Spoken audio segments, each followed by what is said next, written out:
understand the family gathered.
Hello, testing.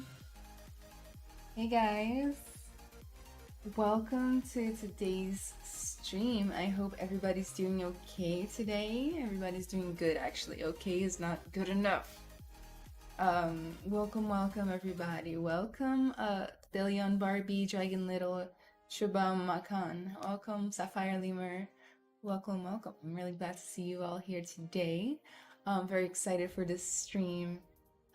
Because I've been looking forward to picking up this project again for a while now, which is a little speed sculpt I did on a past Pixologic stream.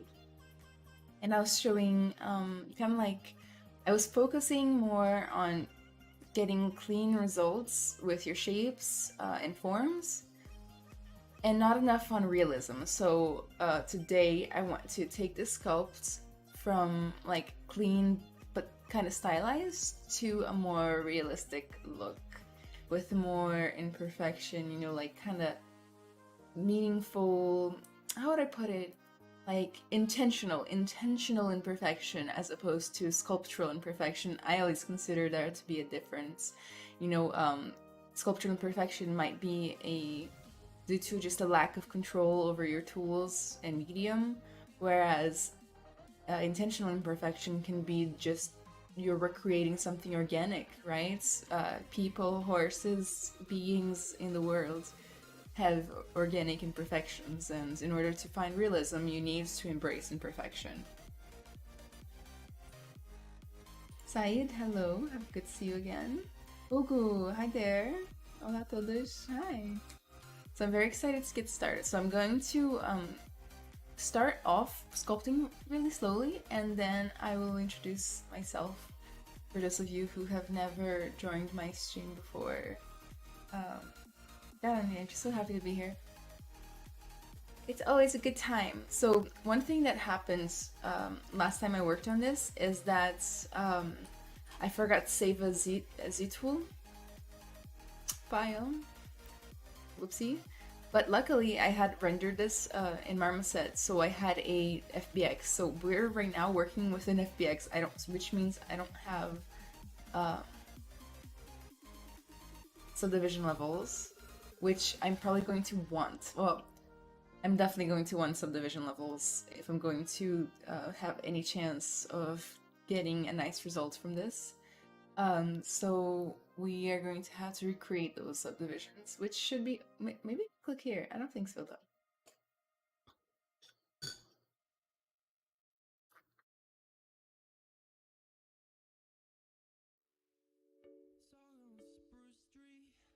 First time, I'm very excited to watch full stream. Good, Makan. So one major thing that I had to fix, you know, the ears, they're so simplified. There's like a weird bump right here. So first things first, let's get this ready so that we can work it. So this is something to do if you ever load in a really high density mesh and you kind of like, you want to make some big changes to it, you're gonna find that you're probably gonna get some weird artifacting. You know, like you don't want these, whenever you're manipulating bigger shapes in your models, you don't want to make it lumpy by working too high poly. You see how here, can you see how there's kind of a lump now from different angles? You don't want that. One way to fight that, let's take the color off again, is to simply work in a lower subdivision that will solve all your problems. I'm going to duplicate this high mesh one just to have it so that we can project it. I'm gonna move this reference a little bit, baby horsies. And I'm going to pull up brush, press Z so that I can find ZBrush guides.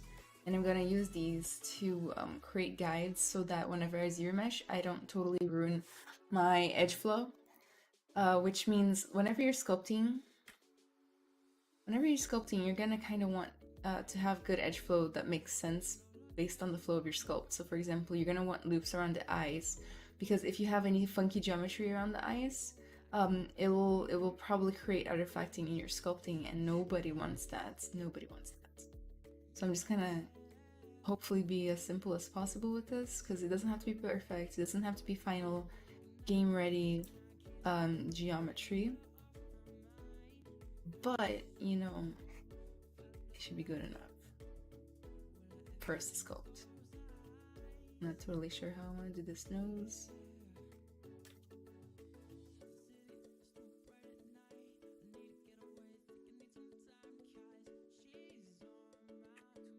Try that. The ears, you know, they're kind of very simple, so I'm just gonna leave them simple. I kind of won't worry about this part right here. Now let's see what we get when we ZBrush this.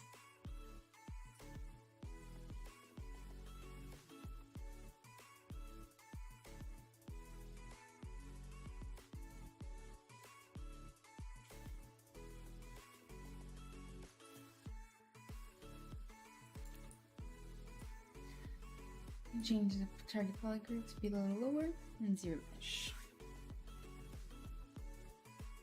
What is your guys' favorite method of working in ZBrush? Do you use Dynamesh? Do you use Sculptures Pro? Do you use Subdivisions all the time?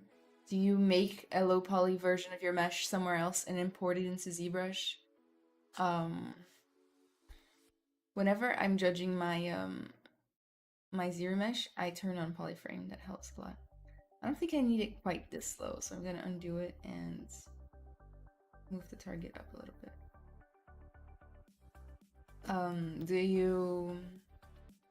Do you do like Dynamesh and then Subdivisions?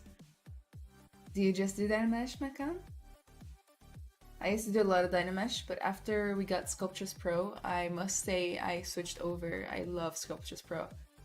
I'm totally okay with how it creates triangulation in the mesh, which a lot of people are not okay with. So, okay, I'm gonna leave this. First thing I'm gonna do is take off solo, and I'm going to project from the high poly to the low poly. That will help me get a more precise result with like after, how to put it, after you use your mesh, sometimes you can warp the mesh a little bit so it's not perfectly maintained, the shapes and stuff, so you can just project and you'll get a little bit of your shape back, get more definition. Alright, so now I'm going to go up a subdivision. I'm gonna go up 2 subdivisions, go back down 1 though, and project again.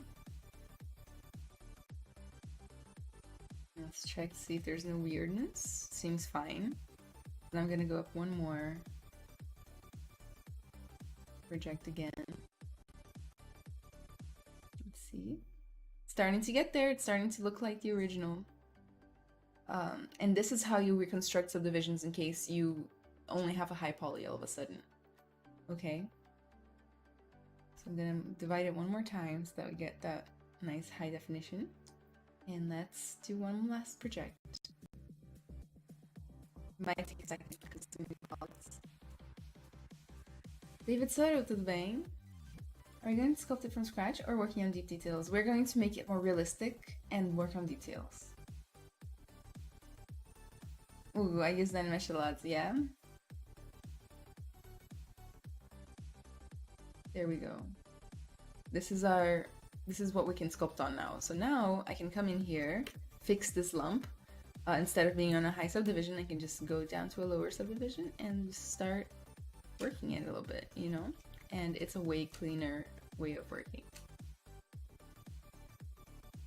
And I'm just using the move tool and pressing Alt and dragging, and that will just push inwards into the normal of the mesh. Smoothing a little bit.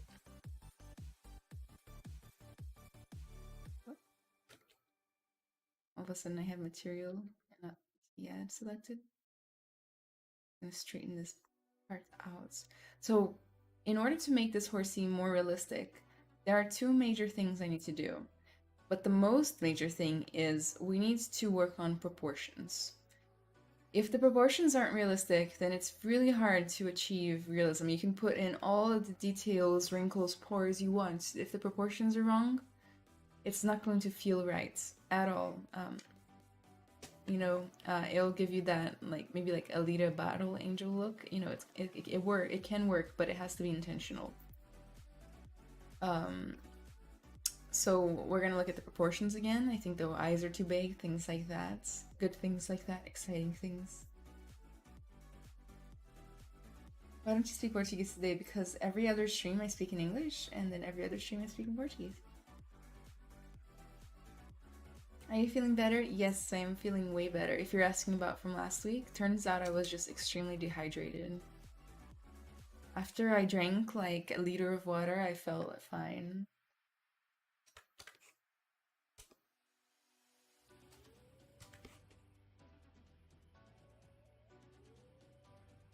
Straighten this out.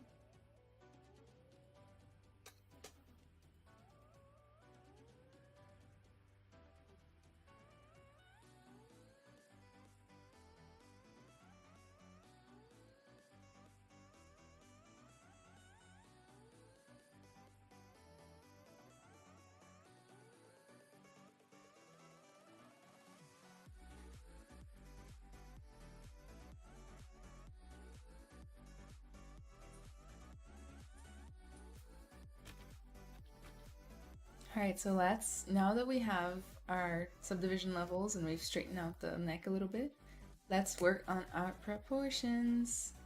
I think I was trying to go for a more like cutesy look when I started this, so we have to bring the eye size down quite a bit, I think.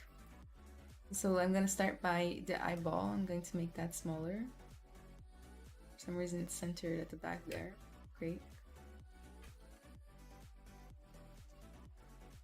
I'm gonna try to get this gizmo a little bit like inside the eyeball for this.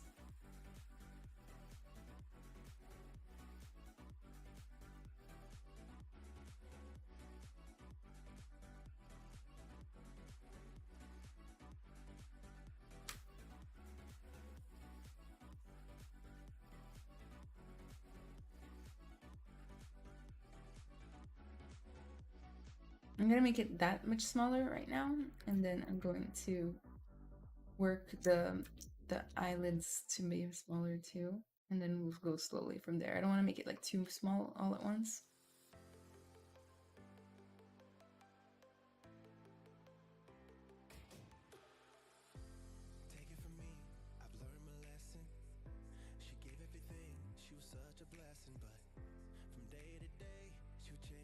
I think it's also a little bit too forward facing. So, you know, herbivores tend to not have too front facing eyes, so we're going to fix that.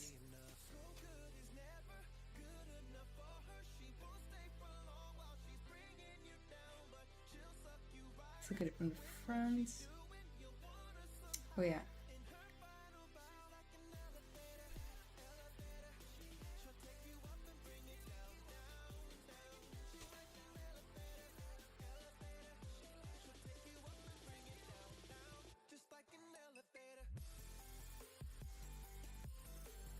We need some surgery. We're gonna have to like do some refinements as we go. You know, it's not gonna be perfect from the beginning.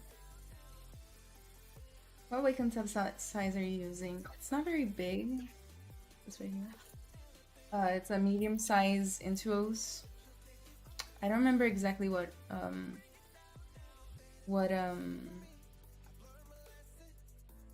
like line it is, you know, like they have multiple different lines. It was just the cheapest one I found, to be honest.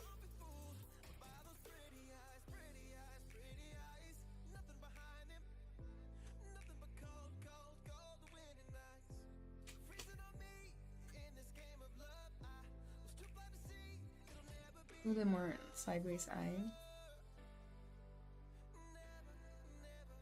I have a lot of difficulty imagining how horses and other things that have eyes on the sides look, or like what they see, like fish and birds, lots of birds.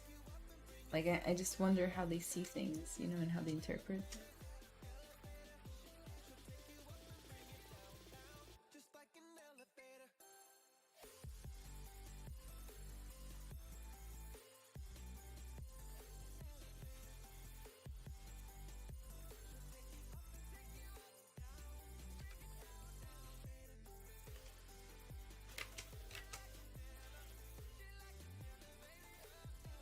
Always make sure when you're working eyelids that you look at it from the top and bottom, because the eyelids should theoretically be round from fitting the eyes.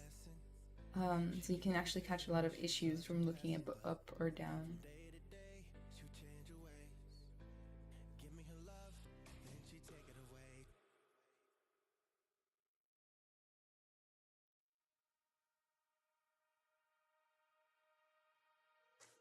Hi Ashley, how are you? Welcome to the stream. Can't believe it's Saturday.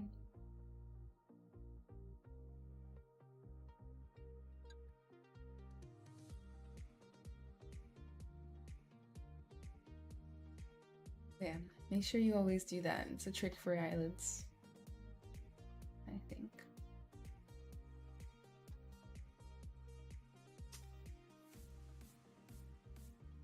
I'm gonna straighten out the snout here a little bit. I think the reference I was using did have a bump there, but it doesn't look right to me. I don't like it, so I'm gonna just leave it out casually.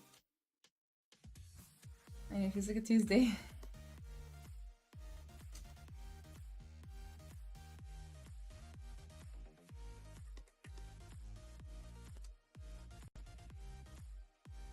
Hola. I'm just gonna work the shape a little bit and give that horse those melancholic horse eyes.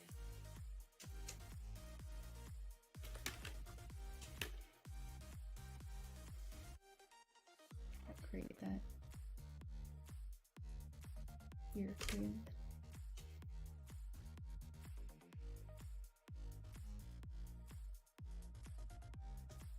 I need to basically redo this front part here. It's not really working super well.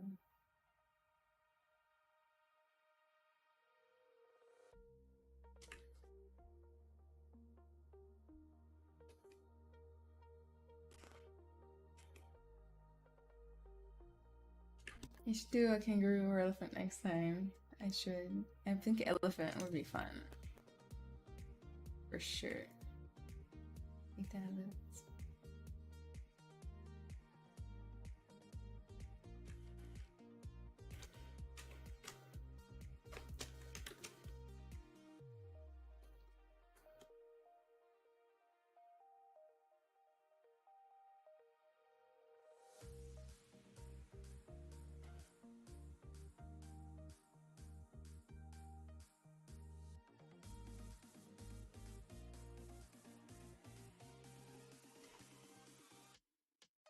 Why are you not using floor planes for reference images for good outer shape of side and front view? Because it's not necessary for me. Plus it's messy, like in the scene, it keeps like floating around. I don't like it personally.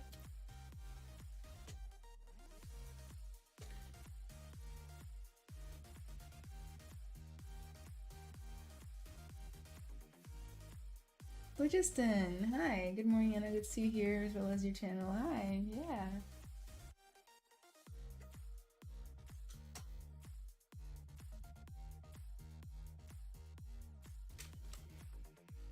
Scott Pappy, hi, thank you. I'm glad you like it so far. Definitely still a work in progress. Today I'm trying to work the realism of the proportions and shapes. I think that's a lot better, but you know, still got a little bit of ways to go.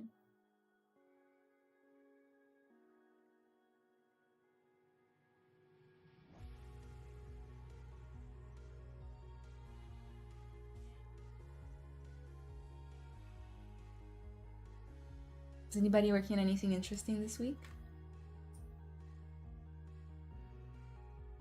Pen tablet for beginner?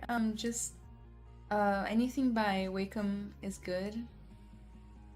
Which is really whatever fits in your budget. As long as you don't use the mouse. Should be good. Veteran, you're working on a mobile game? That's super cool. Can you tell us more about your mobile game?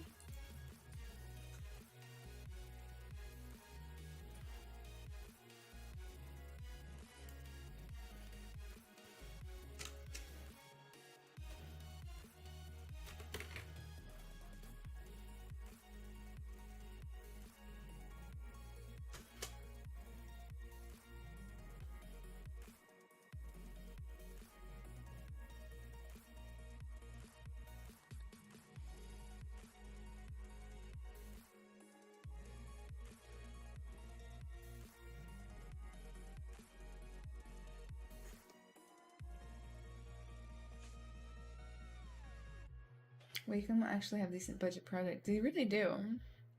Macon, this week I'm working on a ventriloquist puppet in ZBrush. I've never met somebody who did a ventriloquist puppets on ZBrush. That's super cool. Tori, working on Unreal 4 right now. I have no idea what I'm doing. I'm an animator, not a level designer. You know, that first foray into Unreal can be quite exciting.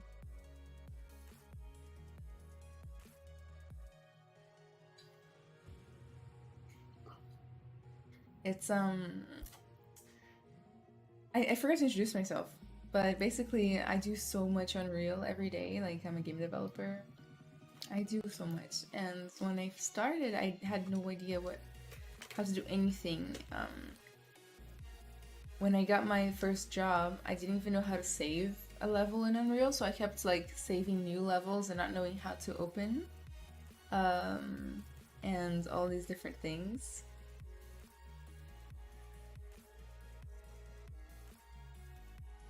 It was so weird, and then eventually, like now, I'm like, whatever, it's just another software. ZBrush for 3D printing. Oh my god, I want to know how the ventriloquist puppet goes in ZBrush for 3D printing.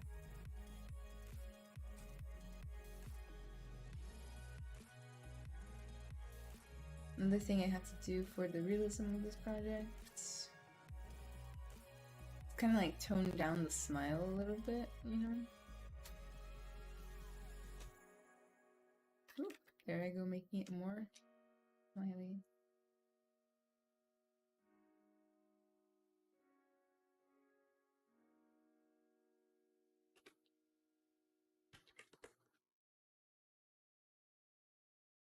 Hi Mustache, how are you doing today?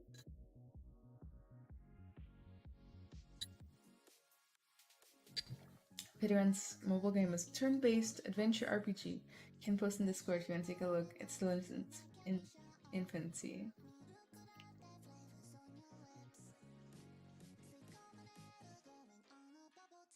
And one other thing that we need to do is the ears need to be way more refined than this before we can even get a move on, in my opinion. The ears are a little bit wonky. Well, a lot wonky, actually. They're like really thick.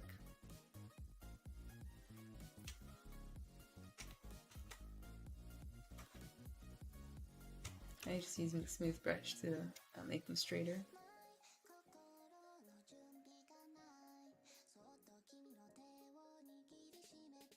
How many hours you work in a day for your job? Around 8 hours a day. DJ Frosted, sculpt me like one of your French horses.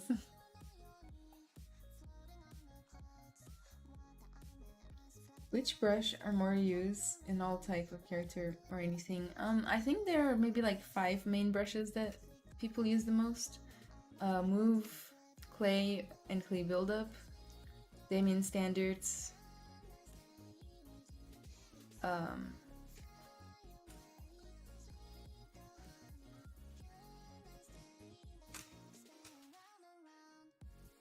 forgot what I was talking about. Masking and smoothing. Let's see what else. Snake hook is a big one.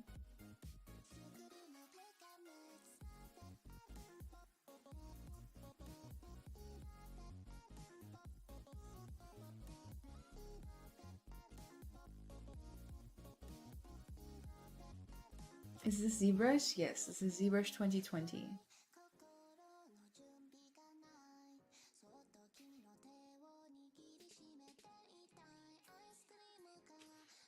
Mustache, I'm okay. Working on a new project and struggling a bit with some facial expressions. Oh yeah, those are a good thing to struggle with, though. Like, there are some amazing resources online, which I'm sure you have found,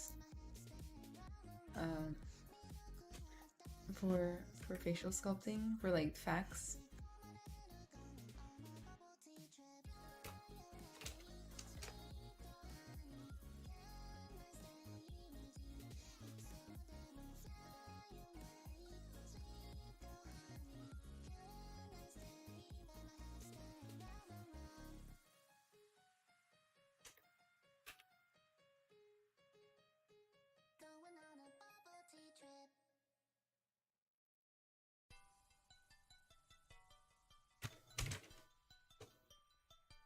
Just gonna close this ears up a little bit here.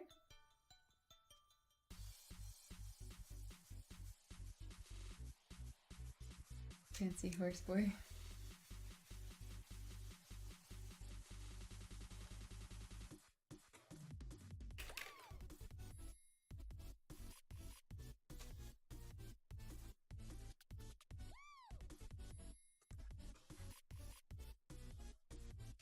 How many screens are you using? 2. I have 2 screens and I want to buy a third one, but not yet.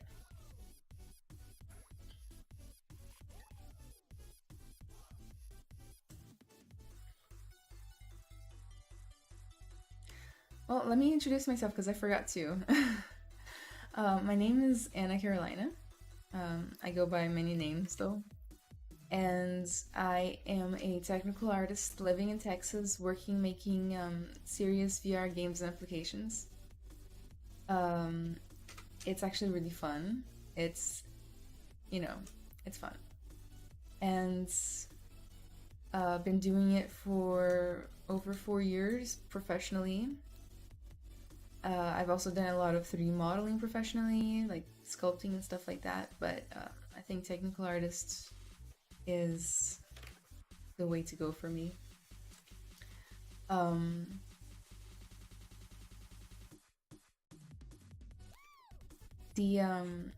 from Brazil originally, and I've always been a fine artist. Basically my entire life, like literally from when I first became conscious, I was already drawing every day. And whenever I came to the United States, I wanted to be a concept artist making concept art for games, which made me want to go into game art and design college. In game art and design college, they taught us some 3D, but mostly 3ds Max and like hard surface modeling. And I hated it so much. I hated it so much, you have no idea. I mean, maybe you probably do have an idea of how much I hated it. I hated it. And one day, people will tell me like, oh, why don't you want to be a 3D artist? And I'd be like, oh my god, I would rather die. And then one day, I found ZBrush. I swear, it changed everything. We had this class called,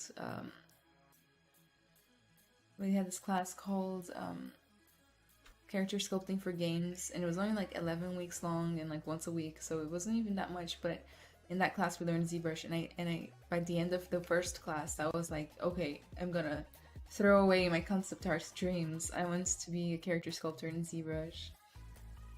So that kind of opened the door for me, like totally changed my career path 100%. So I don't do concept art, or I don't really do 2D art that much anymore. I still draw, but not nearly as much.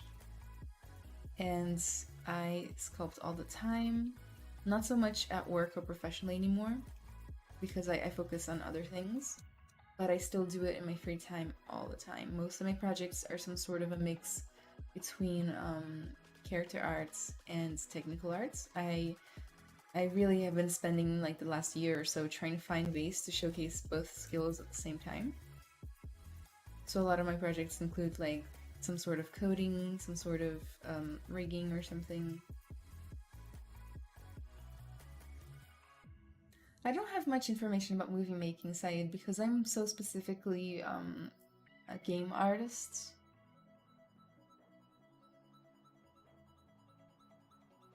Boa tarde, galerinha.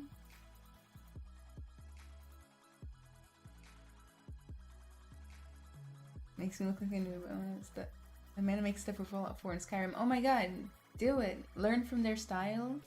Learn from the artists that make those games. Stuff like follow Jonna Loeb, who did a lot of the sculpting for that. You know, there's no better way. Hello, Cludson. I'm sculpting a horse too, but I'm also using that hairless horse reference. Nice. The hairless horse is very useful. Whenever I'm making animals, I always search for a hairless version of that animal. That way you can get like the clean like reference of how the skin works, how the anatomy looks without all that hair getting in the way, you know. Ah, obrigada pela raid, Marco Alves. Nesse canal eu não vejo quando tem raids. Mas obrigada. Are you a freelancer or do you work for a game company? I work for a game company making serious games. I have been there for 3.5 years now at this job. I don't do any freelancing on the side as of right now, but one day I might choose to do that.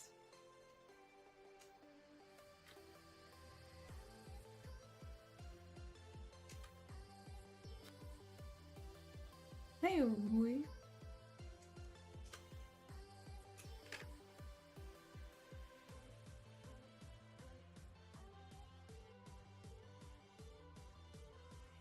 As a sculptor, do we also need to work on texturing, unwrapping? If you are trying to make it into the games or movie industry, yes, you do need to learn that. Corey, I used to work with John Loeb when we worked for Bethesda Game Studios. Oh, nice! I've watched some of his videos recently. They're very good. About like character design, things like that. I think that's him. I'm so bad with names, like... But yeah, he's awesome, and you guys should definitely follow him.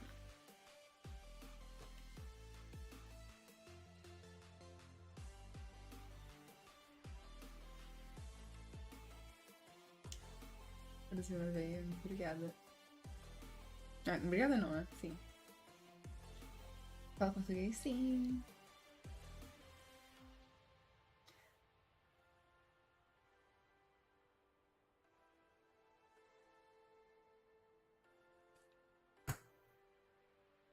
If I want to dive into the rigging world, what are things that I should know as basic points? You should definitely study rigging by yourself or find one basic rigging tutorial on YouTube. It would be a great way to start. That being said, things you need to know for rigging is you need to know some anatomy, in my opinion. There's nothing worse than sending your beautiful character model to a rigger and they don't know where any of the bones are, so you end up with something totally crazy and weird, and like the eye knows how to catch that. So knowing where the bones are in real life and like the best place to put your rigging bones is a big skill. Knowing how to, like, being a rigger is all about organization. Like, you have to be tip-top shape organized. Naming things correctly, being able to spell correctly, things like that is super important for a rigger. So those things are my tips for you. But I'm not a professional rigger, you know, I do rigging also.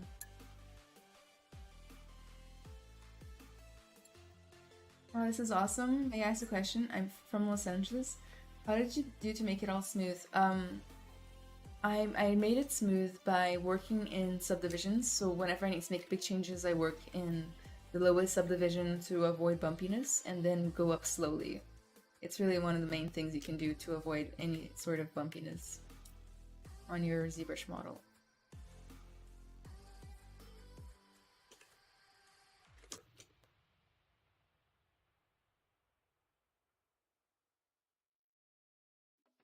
Pretty Sage, it's good to see you here. Welcome to the stream. I've been doing good, you know, staying indoors still. Quarantine is very much still in effect for me. How are you guys doing, by the way? Like, are you going out and doing stuff? You staying home?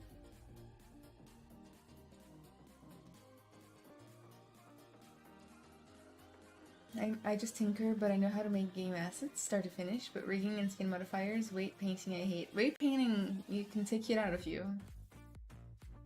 Corey, rigging anatomy, joint orientation, hierarchy, naming convention, scripting to make the job quick for repetitive jobs. Nice.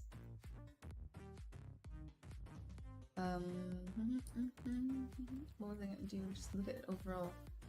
Attempt to look at overall. Look at this one, it's so cute. This is my favorite horse picture, and it's so low resolution too.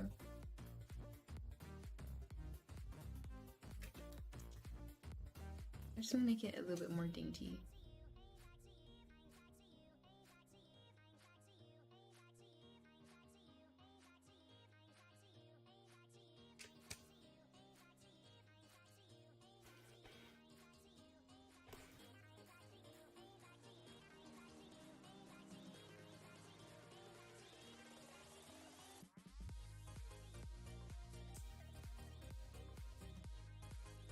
I make models only for 3D printing. Is there any way that I can also work for games, movies, without texture and wrapping skills as a freelancer? There's always a way for everything. But would I recommend it? No, you're basically shooting yourself in the foot. Like, you won't be able to find as many jobs as people who know those skills. Those are very important skills. you probably could find a job like freelancing as a concept artist, making like quick concepts for games and films. I don't know. I would recommend learning it. It's not that hard.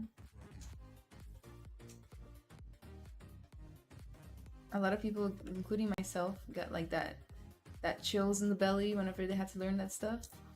But once you get really into it, you realize that it's really not a big deal.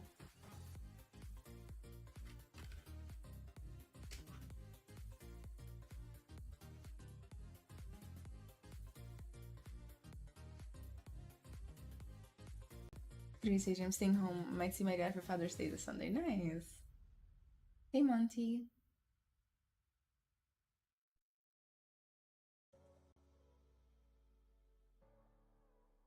Do you always use Dynamesh for the secondary forms after that ZBrush and divide, or do you just make block using Dynamesh and after that ZBrush and starts dividing? Sorry for the long question. No problem, Aulia. I do that, but sometimes I also use Sculptus Pro instead of Dynamesh.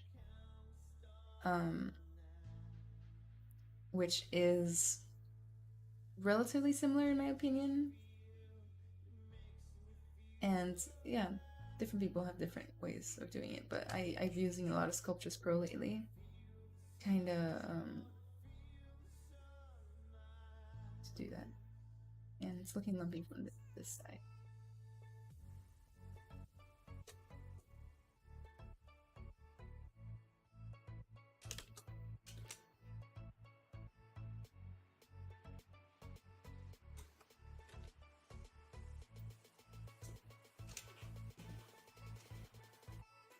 Mon Gaming, hello, can you help me in ZBrush? Do you have a question? I can definitely answer. I can't save my file. Oh, that is a common issue that people have at the beginning. Because normally in any other software you'd go to File, Save As, right? But that only saves the project file. If you want to save your sculpture, you're gonna go here to Tool. I don't know if you can see.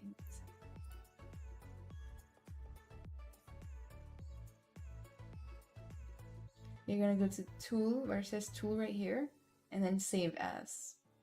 And that will save your actual sculpture itself. Make sure you do that too. Don't just save the documents, because that's not very reliable.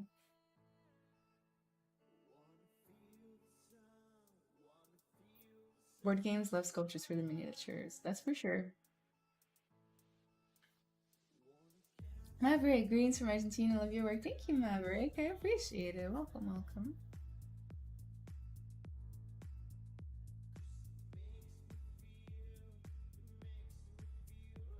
Are you able to go back and forth? How are you able to go back and forth from low res to high? S7, great question. So ZBrush has something called Subdivisions, and you can find it under Geometry. So basically what it is that it gives you the different subdivisions of your model, and it's a great tool to have to use. It's actually how I learned how to sculpt the first time. So there are ways to I actually showed at the beginning of the stream how to get low subdivisions from a high poly model, but probably not gonna do it again. So basically imagine you let me open up a new project.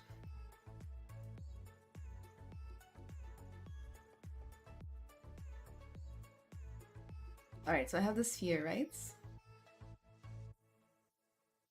I have the sphere, and let's say this is my low poly, and I'm like starting to work on it, whatever, you know. Doop doop doop doop. Whatever. This is my sphere. You can work in subdivisions by going here to Geometry, Divide, and you will slowly get higher and higher subdivisions. And then you can just go to lower subdivisions by pressing Shift D. Shift D goes lower, and just D by itself goes higher. And now you can work freely in both. Like that. Whee.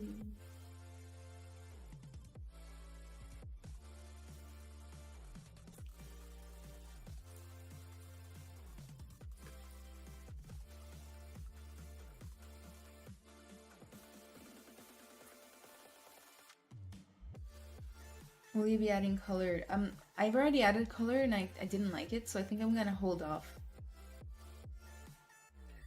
Do you always retouch on ZBrush or manual in Maya? If it's supposed to be a final product to go in a game or something, or my portfolio, then I always manually retop in Maya. How do you describe your favorite design and style? Oh, that's a hard one. It's a really hard question because I have so many favorite designs and styles. But lately, I've been gravitating towards more feminine, feminine energies in work.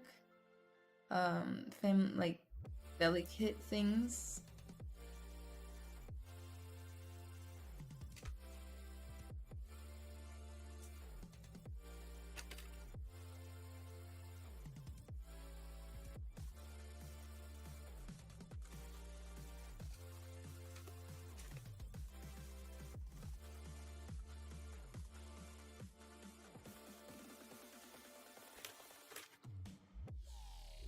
Are you using a mouse or tablet? I'm definitely using a tablet.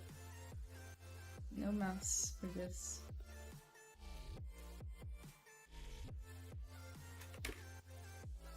Hi from Brazil, oi. Maka, no worries. I'm here to answer your questions, guys. So if you have any questions about ZBrush, about careers, I love to give advice on career strategy as well and things like that. So if you have any questions, make sure to ask. I'm here for you. So why don't they ask more difficult questions such as muscular system or alpha variables because they don't want to know right now? Why don't you ask difficult questions instead of wondering why other people aren't asking difficult questions? Be the change you want to see in the world.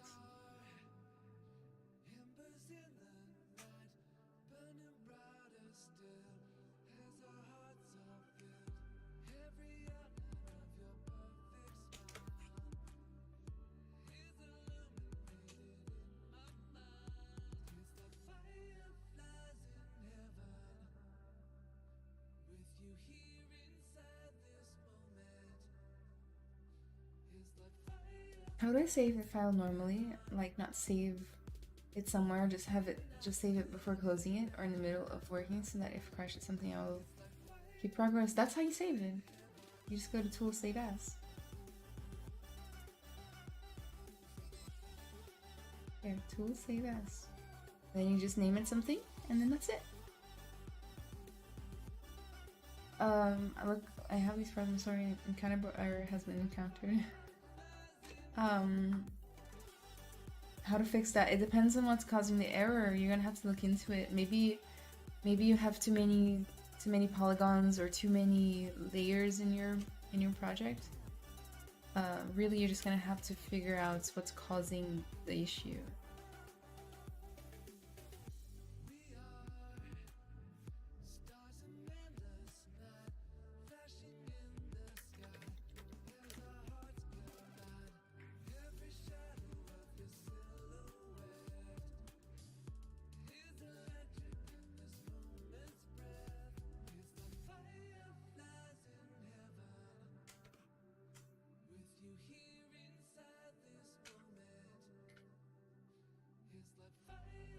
I'm gonna take down my smoothing intensity a little bit.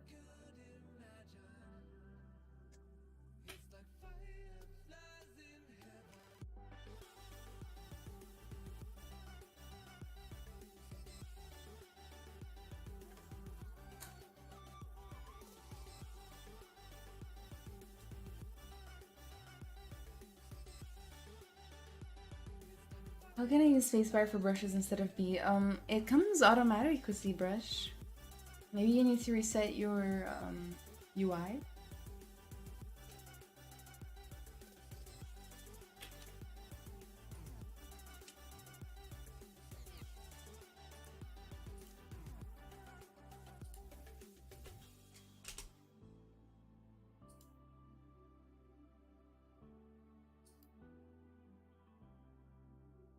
Jupiter, I love 3D modeling and sculpting, but I'm having a problem to start something. I feel kind of lazy to start. I'm an intermediate character modeler. Any advice, Jupiter? Yes, I do have advice for you. I sometimes find myself in that position, and it comes down to there are two things I do when I'm feeling unmotivated to start something. When I just want to watch TV or something, don't want to be in ZBrush. The first thing is to sit down a little bit and remind myself, why am I doing this? Like, what's the point? What's the point of doing all this art, doing all this work? Like, why am I doing this? Everybody needs to have a strong why, otherwise it's really hard to stay motivated. So then I remember, okay, here are my goals. And then all of a sudden I'm like, okay, I'm picturing my perfect ideal life after I've reached my goals. I know that that's not realistic all the time, but you know, it helps to remind yourself, like, okay, why do I do this? What's the point? It's an instant motivator sometimes. But maybe you also just need to take a break, you know, like it's okay to not start something sometimes. And then what I do is, if I feel like I need a break, I try to surround myself with things that will inspire me for my next work. So like, if you have a game that inspires you because it's so beautiful, play that game. If you have a movie, like for me it's Avatar, that is just so beautiful that it makes you get that itch to create, then do that, and basically just feed your brains with desire to do the work.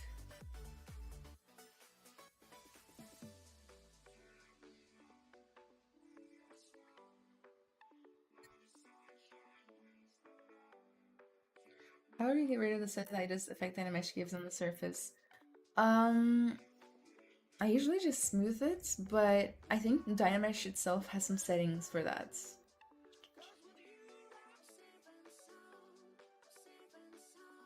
Like you can blur a little bit and polish and things like that, and that will play around with these settings on Dynamesh and you'll probably get the results you need.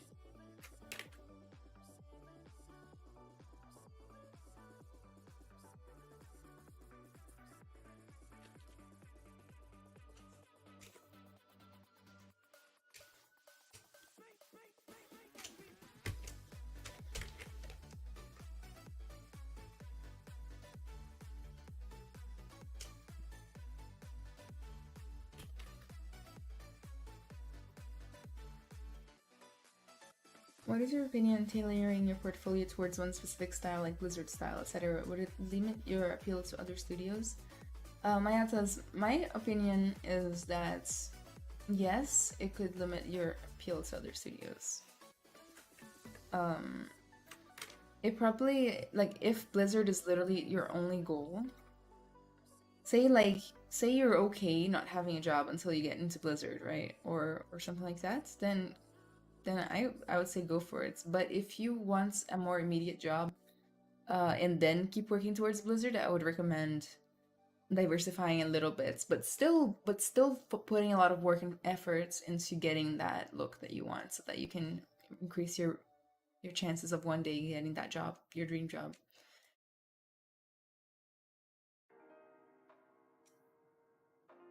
Do you always use layers in the making of? Not always, but I do recommend using them a lot. Do you have hairbrushes? I do have some hairbrushes that I bought. Thank you, Curtis. S7, is there a place that you're able to bring up a list of all hotkeys within ZBrush so that you're able to look back on while you sculpt? I think if you just Google it, you'll find some PDFs and stuff. Carlos, eu não dou mentoria, mas eu tava pensando em talvez começar no fim do ano, ou talvez ano que vem.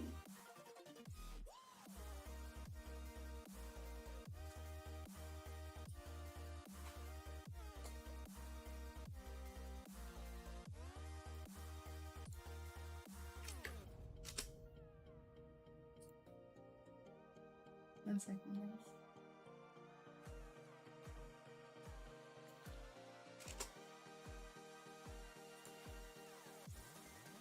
Using ZBrush 2020? Yes, I am. Called Staying Positive.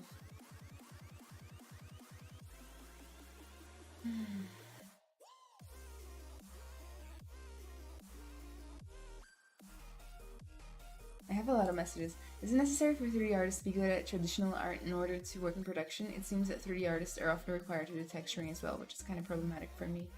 Not all 3D artists are going to be asked to do. Not all 3D artists are going to be asked to do texturing, but a lot of them are, especially if you're in a smaller studio, for example. It's often a nice little requirement, you know, that you are more versatile. But I don't think it's a requirement that 3D artists are able to. The 3D artists are able to be traditional artists. Like a lot of them aren't. A lot of the popular ones aren't even close. So no.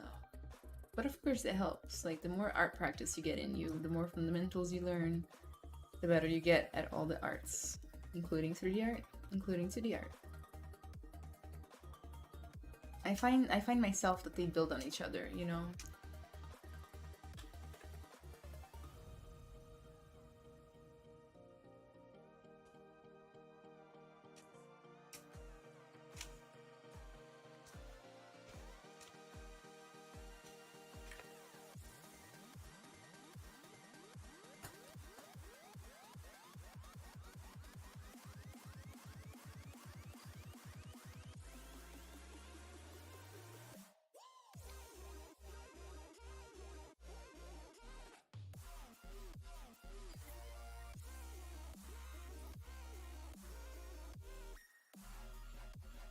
Milan Arts, olá, tudo bem?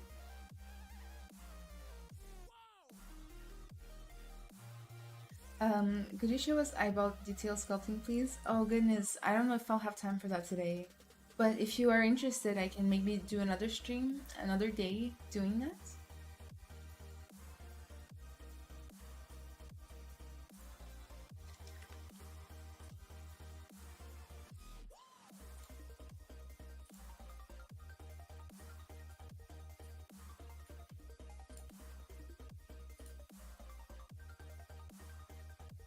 Carlos, ok, muito obrigada, admirando muito seus trabalhos. Obrigada, Carlos. How I show you some of my project of 3D modeling? You can join my Discord, which should be around here. Let me find that for you. In fact, I'll find all my links for you guys.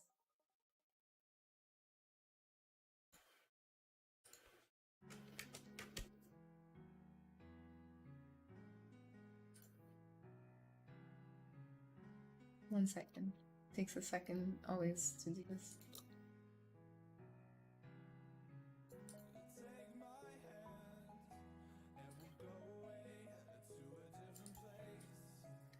Let me post for you guys all my links for my social medias and my personal Twitch channel where I stream every Sunday at 5 p.m. Central Time. Make sure to follow so that we can do more ZBrushing every Sunday. And it's kind of like a more laid-back atmosphere. We have fun, a lot of fun on there. So make sure to join that, and get my Discord link as well, so that I can share you guys where you can show me your work. It's through there. So if you want a critique or something, you can just join my Discord. Post that link. Hopefully that link, just posting in one place, covers it pretty well, because it has, like, we have the special what do you call it, special bot.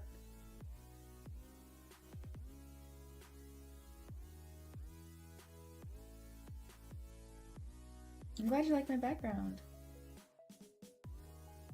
Oi, the cloud.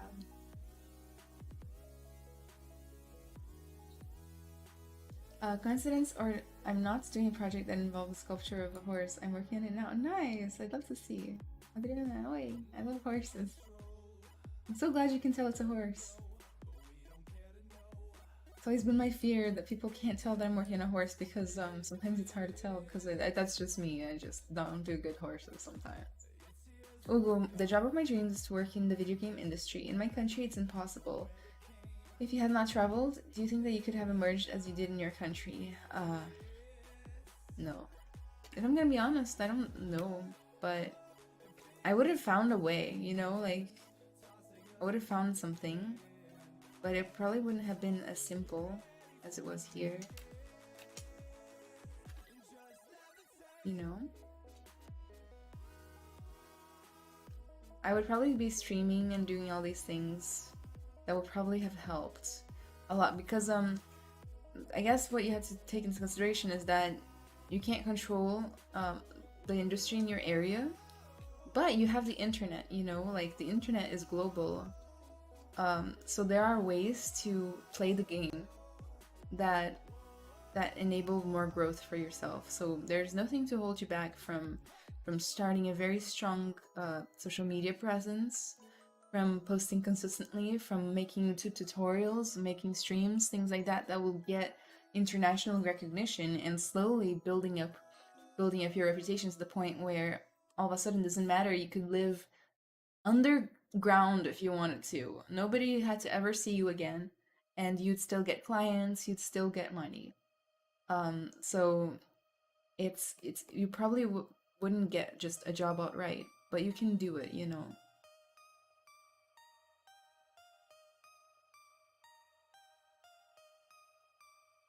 Take advantage of the tools you have.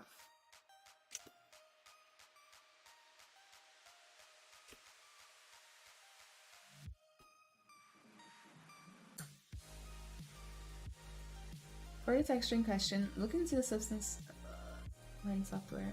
That's a good idea. Would you be able to tell me... Oh, I should probably read these before I say them aloud, huh? Would you be able to tell me how you're able to set a specific material to a subtool before setting another material to another subtool without changing the previous material set? Yeah, S7. I can show you. Here on my handy dandy sphere.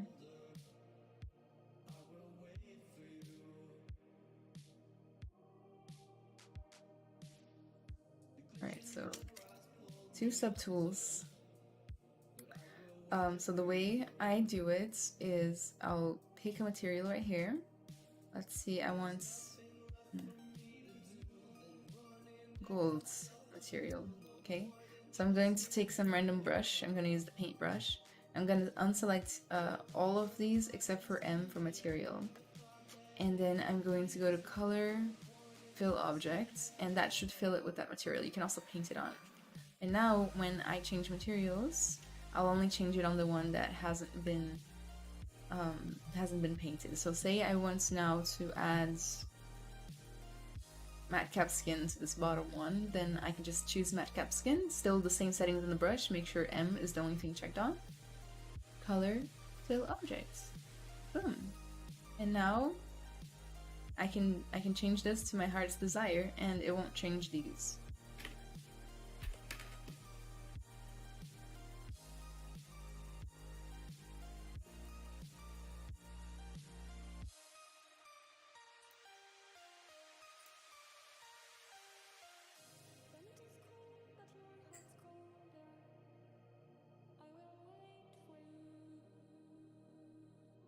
Iris-chan, when you want to save it as a 2D picture to put on portfolio website, how do you do? Screenshot, that's how I do. Usually, Iris, I render it from somewhere else, so like I'll save a picture from Marmoset Toolbag or Keyshots or Unreal. But if I wanted to do it in ZBrush, I would not do a screenshots, okay? I would do a more high resolution thing. If you go to Documents, you can make a character sheet that will get you slightly more high res, I think. But it'll take it directly into Photoshop. I haven't done this in a very long time.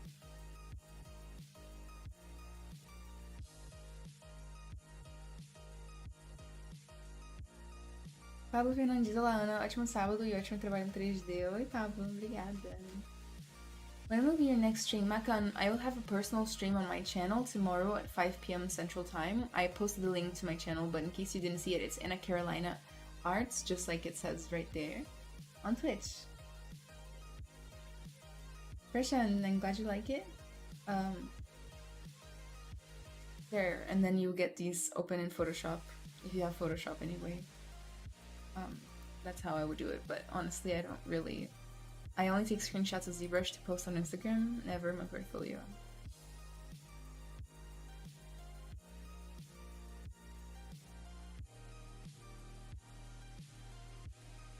Corey, the cool thing with this COVID-19 mess is more studios are now warming up to the idea of remote work. So studios will start to branch out to look for external freelance workers. That's true. Corey, networking is the key. So having an online presence is key so people know your personality.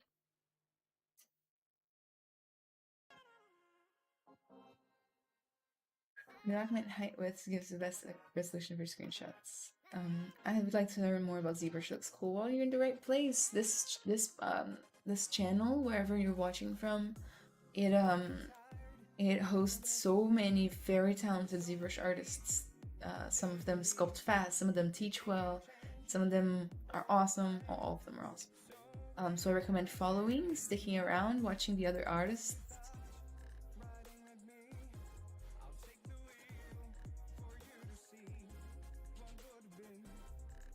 Can you UV in it? Yes, it has an automatic UV tool. That is very interesting, very good. Well, yeah. Can you talk about what input tools you use? Mouse, keyboard, tablet.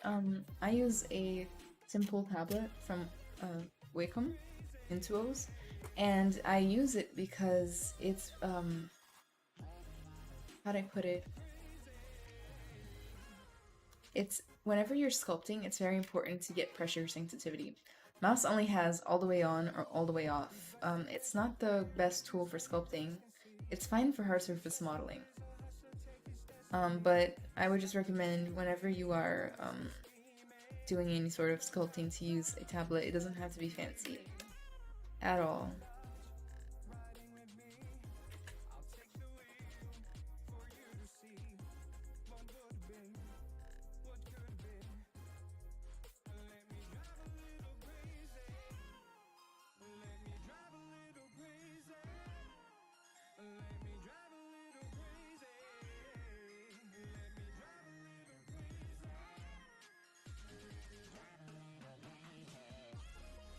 I've been loving to do veins with these Damien Standard Brush inverted. It's like literally my new favorite thing to do in ZBrush.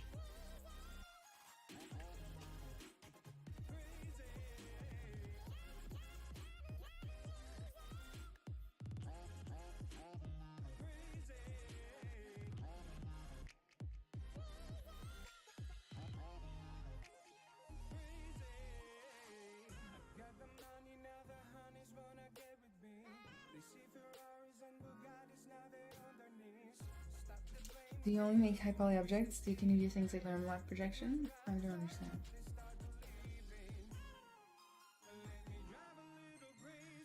I do manually UV. I do make things low poly all the time. I'm a game artist. You need to have those skills to be a fully functional game artist.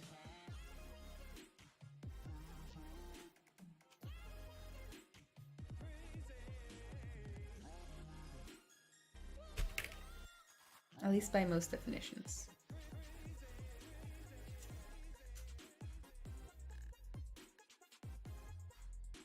Oops, that was good.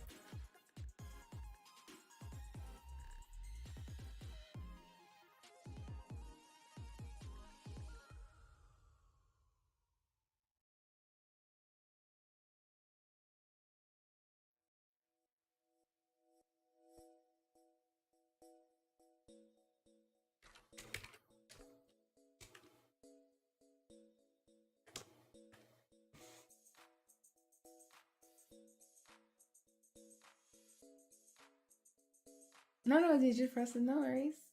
I wasn't feeling bad about it. Yeah, you can do all those things in ZBrush. You can make low poly in ZBrush, you can make high poly in ZBrush, you can do UV maps in colors and textures in ZBrush too. You can bake normal maps. You can do a lot of things.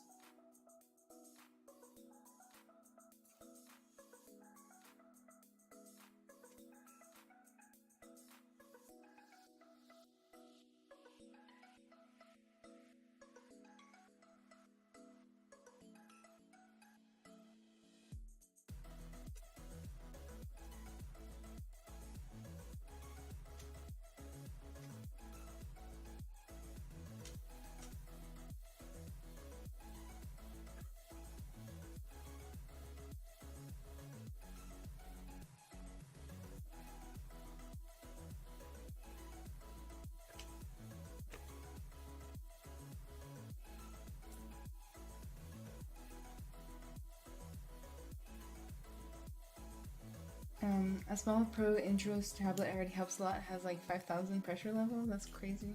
Yeah.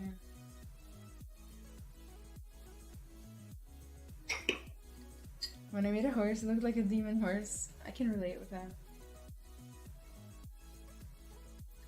What's my workflow with a model like this? So this model isn't supposed to be game ready or anything, and it's just kind of like a practice sketch. So I just do a lot of, I start from a sphere, I do some Sculptures Pro, I use a lot of snake hook to get the shape that I want. And then I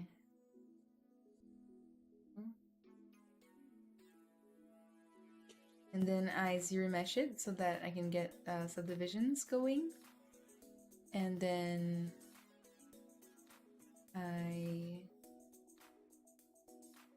I just keep refining a little bit until I'm happy.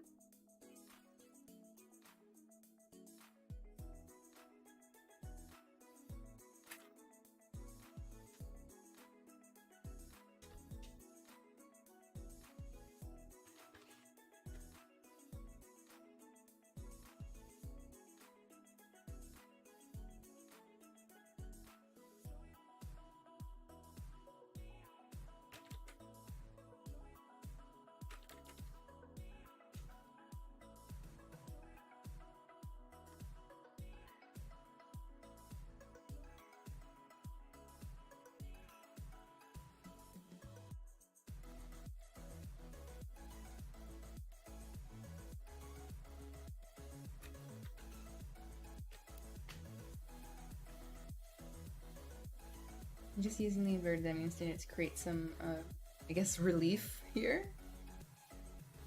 I'm being too careful with it. I just want like a certain bumpiness around here in the mustache area. Give it a little bit more life, you know. Looks like a donkey from this angle.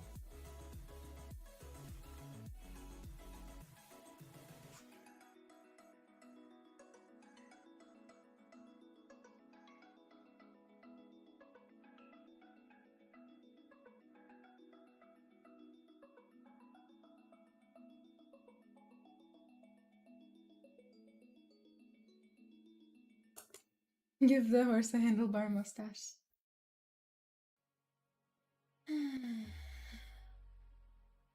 Did you hear about Unreal 5? Low poly objects and normal maps are going to be a thing of the past. DJ Frosted, I did see the video. I've watched it 1,000 times. The thing is that, like, I am skeptical a little bit. Like, I totally believe their claims. No, it's not that. It's just that, like, I don't think it's going to be a final solution for everything. I think there's still going to be many application cases for needing high poly, for needing low poly, I mean, for needing normal maps, things like, you know, not every hardware is going to be able to run that. So I don't think that normal maps and things like that are going to be things of the past. I think they're just going to be slightly more optional. Things like, you know, I don't think you could put a billion polys on the screen of a phone, for example, to be rendered all of a sudden. We have to remember those other functionalities, that not everything's going to get rendered. Not everything's going to get rendered on a supercomputer. And by supercomputer, I mean like something with a 1080 Ti even, you know? Not everybody has that. Not everything's going to be rendered with a PS5. And so on. So, yeah, I'm like a little bit skeptical. I need to do more reading into it. Into the actual techniques that they use. I saw a little bit about like the NVIDIA stuff that they did. Not Unreal, but NVIDIA, that Unreal is leveraging. But yeah, I don't think it's forever. Like, for example, I work in VR, so I'm always thinking about the edge cases of like, okay, what can I do with the Quest? You know, like, what is this gonna mean for VR people?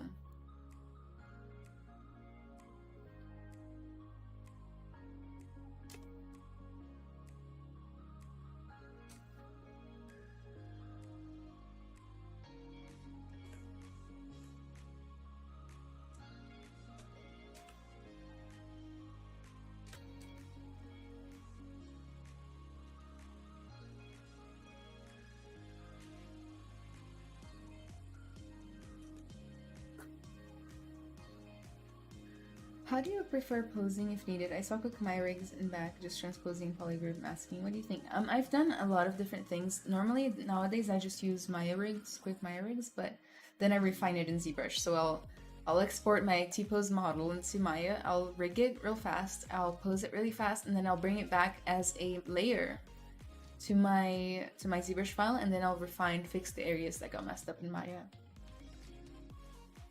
What would you do different if it had the game ready? Well, I would probably give it a mouth hole for once so that it can be animated. The high poly itself I would keep relatively similar, and then I would just export it into Maya. Retop it, unwrap it, texture it. I probably use a base from poly painting. I would poly paint it first, and then I would bring that into Substance Painter and texture it there.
Oops.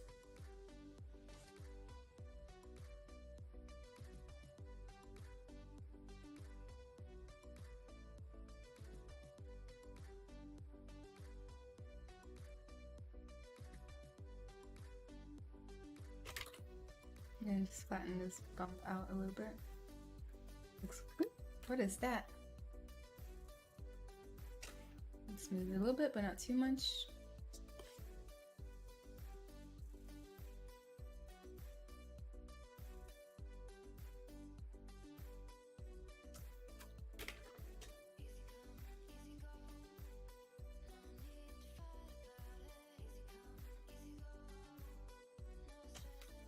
Guys, make this slight little dent here.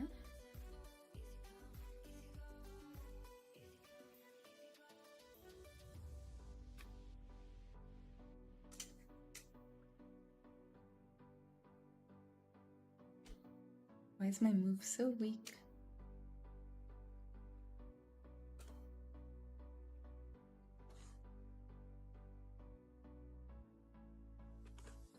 Oopsie.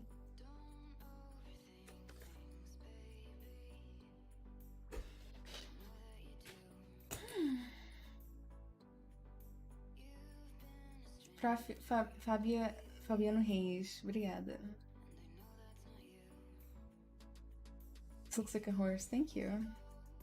When you had to make hair for games, you use opacity maps with planes? Yeah, I do one. And I think it's really fun to make, actually. I love doing hair. I believe there will always be a market for retopology objects. ZBrush t-shirt, can you share your t-shirt? Thank you. Things got a rig too to the form. I think low poly and the normal maps will still be used for animated characters like image. Imagine making corrective line shapes with a super high poly character. For Unreal 5, that power will be only used for hero objects, and most technical director engineers will not be ready to implement that into their code for the entire game. Can you share the link to your YouTube? Of course.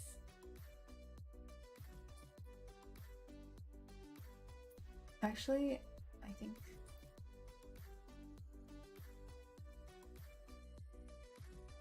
I'm gonna share all my links real fast. Might as well, right?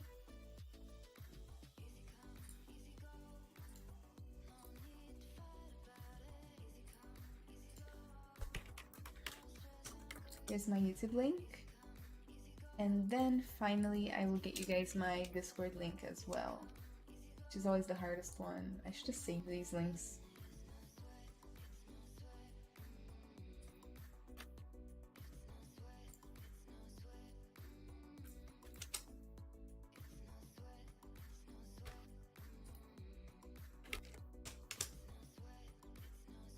I stream, guys, every Sunday at 5 p.m. Central Time. I do a lot of ZBrush. Basically, it's all ZBrush.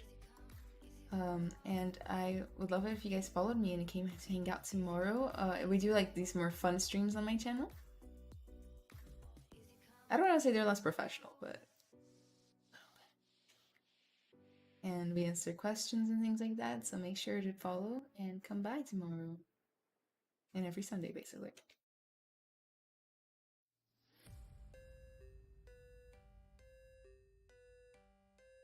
Oh my goodness, I got a little bump in this right there.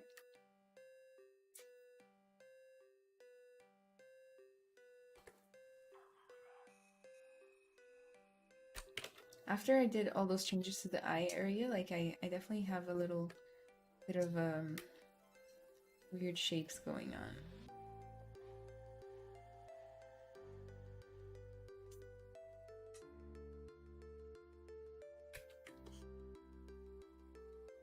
Let's see, fill out that area just a little bit.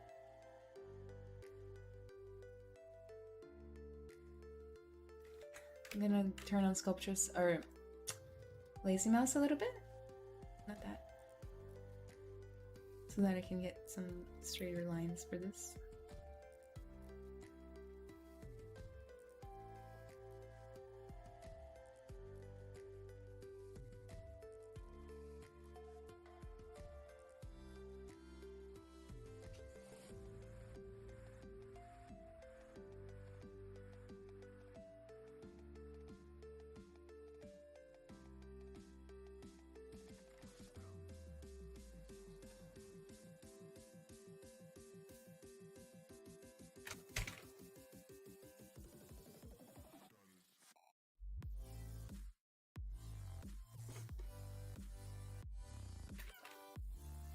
Turn up lazy mouse. Add a little bit of imperfection to this.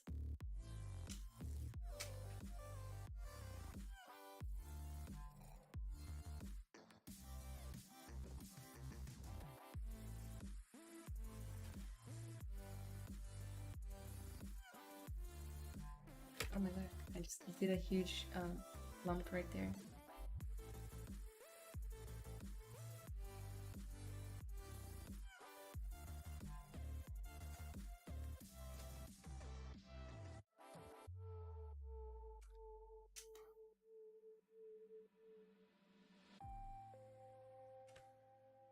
Starting to look a little evil.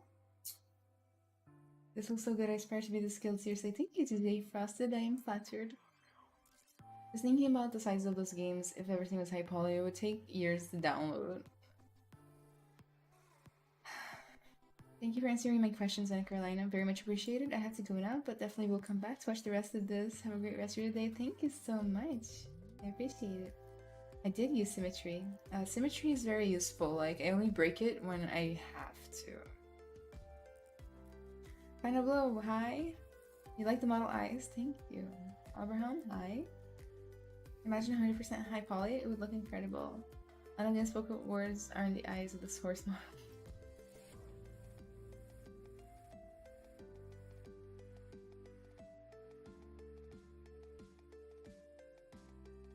I just learned ZBrush today. Do you have any advice for me to learn sculpting character anatomy? Because I'm struggling. I don't know where I should start.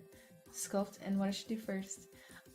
It's always a good idea to start small. So like very simple projects. Very, the simpler the better.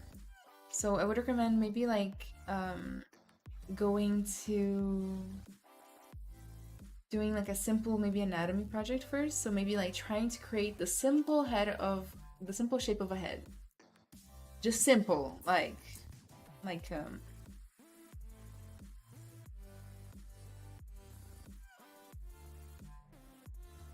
something like this. Do you see it? Like no eyes, no nothing, just kind of a simple head. You could do like an eye on a circle. Like you could get yourself a sphere and just do try to sculpt an eye on it or a nose or something like that. Just simple stuff.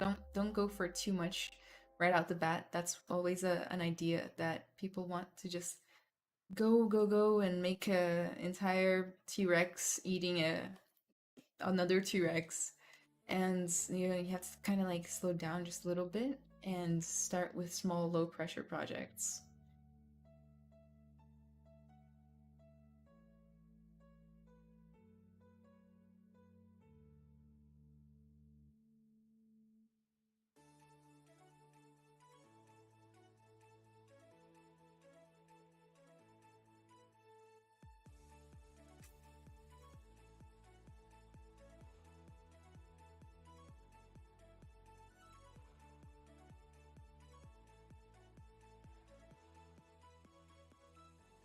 I'm gonna use my move brush to pull this out a little bit.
Do you work in Dynamesh? A value of resolutions? I don't work in Dynamesh much anymore ever since they came out with Sculptris Pro.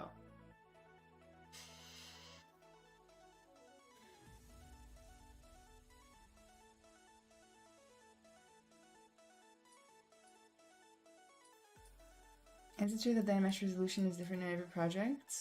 Can I predict results?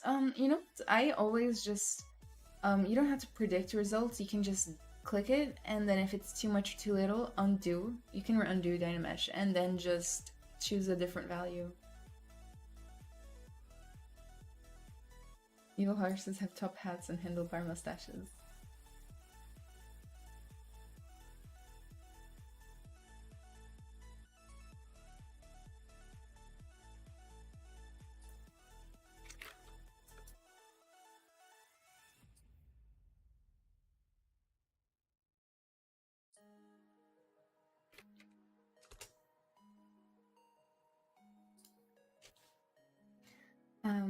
Art was Jahabad. Anna, it's been a while. That can't catch you online. Glad to see you again. I'm glad to see you. I usually start with Dynasphere. The one, which one do you use? 32, 62? I don't start with Dynasphere. I'm sorry, I don't have Dynamesh resolution numbers to give you. Just try exploring and figure out what you like for yourself. Everybody's a little bit different. I always recommend though, start low, as lower as you can, and then build upwards. That makes you avoid a little bit of lumpiness and making your mesh kind of like weird or dirty.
Hi, Gaida.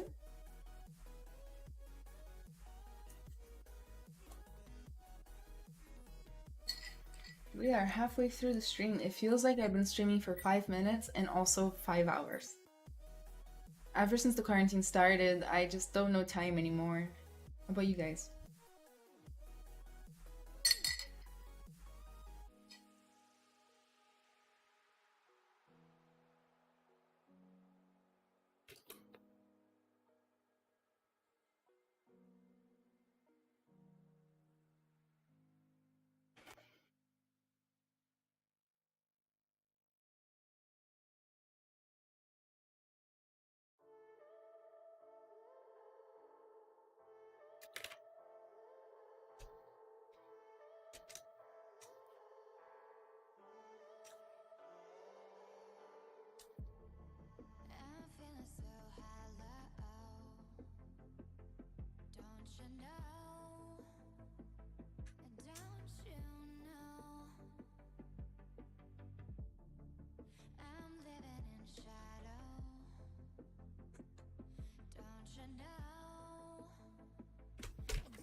I do lawn work to regain a sense of time. I don't even have a lawn.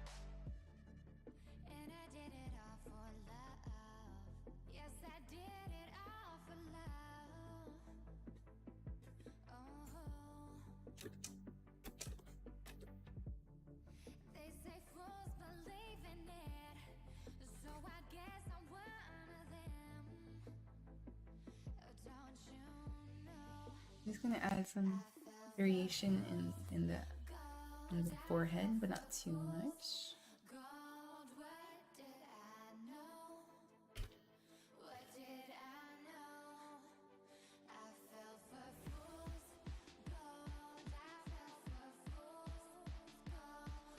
Make sure to look at it from many different angles at all times.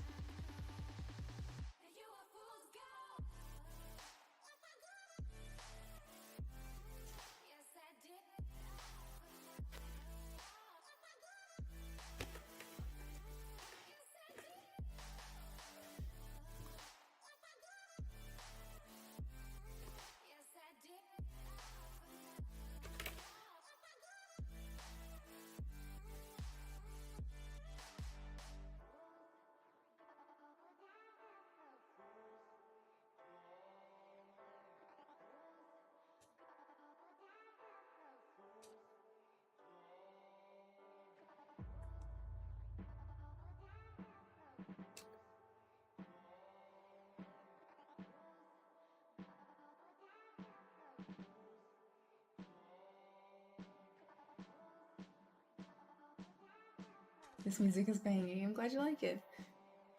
How to sculpt for VR? It's very it's the same as sculpting for games, Makan. Really, the difference it comes for me after, as you're preparing the mesh. Technically speaking, like when you're unwrapping and texturing things like that.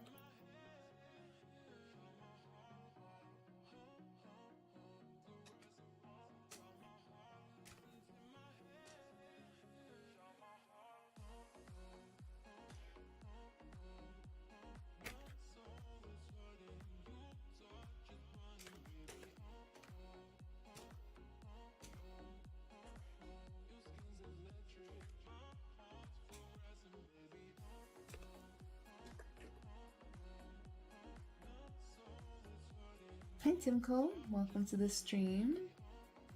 Hope you're having a good Saturday.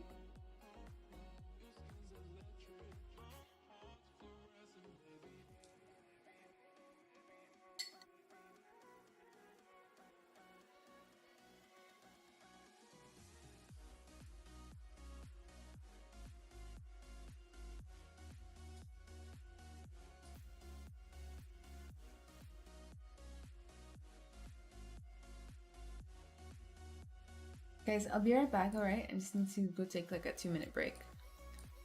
So wait for me if you feel like it. I'll be right back.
Hey guys,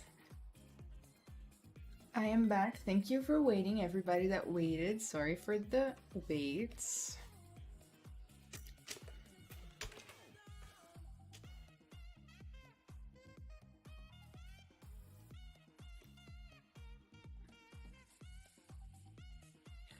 Um,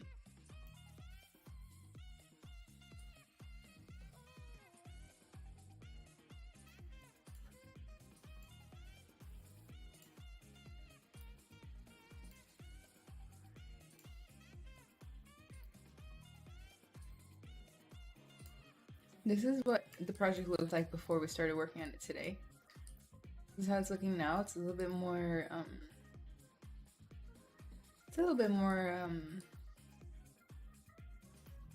less stylized, I guess. Looks a little bit more evil though. I'm gonna go ahead and save because I just realized I haven't saved at all today. At all. So let's do that.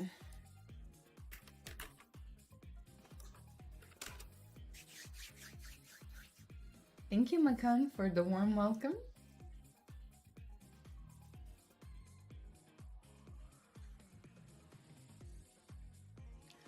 John, the difference between ZBrush and tessellate or decimate. If I'm not mistaken, the ZBrush will get you quads that you can actually control via the ZBrush guides. So like if you want to loop here, you can actually draw it on, and ZBrush will respect that. Decimation is more like it will try to maintain the full integrity, like the form integrity of your model, but it'll do it using like intelligent quads triangles, so like it'll keep the details but it will all be triangulated. ZBrush will not try to protect the details. It will just do quads in a consistent size all over your mesh. Before and after looks like this is your rehearsal method, Vert.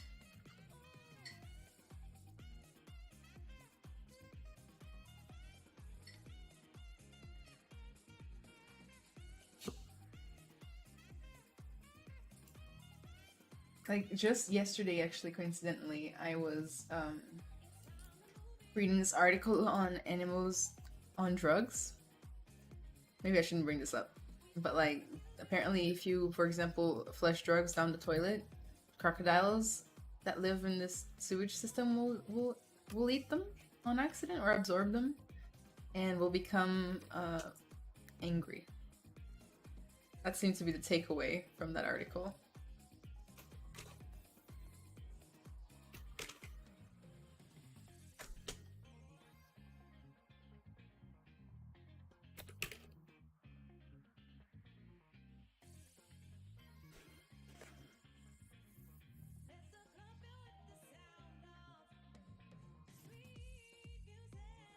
I'm gonna do some quick poly paint real fast. I'm gonna take the paintbrush, RGB.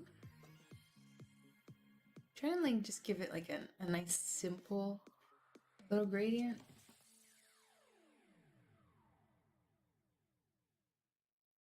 Nothing too orangey or anything, like just basic. Simple.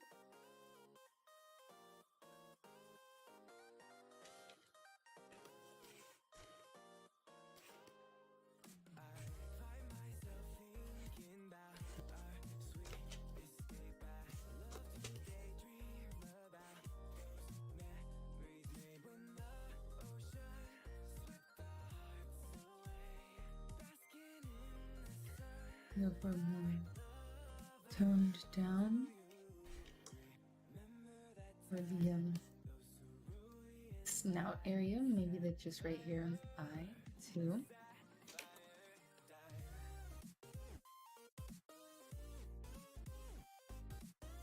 Maybe on the tip of the ears, perhaps. I think the ears need to be more saturated.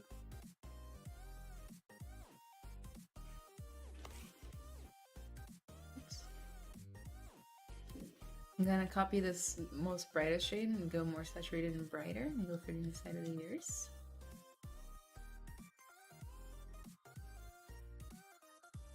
Oh, back face mask for sure. So if you don't want your painting, like when you're doing thin areas, if you don't want your edit to go to the back, you just go here to auto masking, back face mask, that on, and now you're just doing the front. Gonna grab a like creamy whitish color, gonna go right here.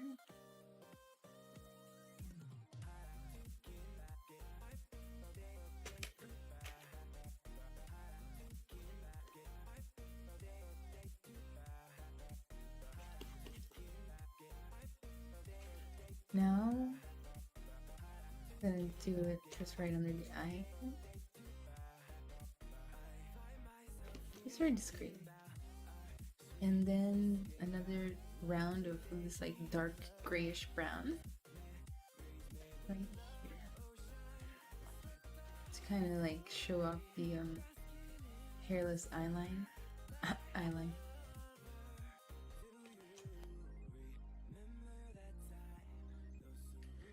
A rare occurrence using poly paint in the ZBrush string. Really? Is it a rare? I use it almost every time.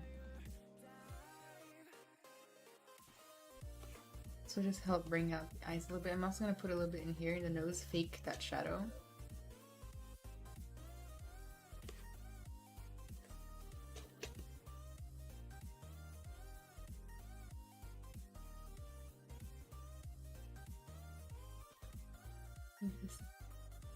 Bottom up a little bit darker, but not too much. And the eye actually already has color from last time. Although it's a little bit offset now. Probably need to rotate that eye a little bit.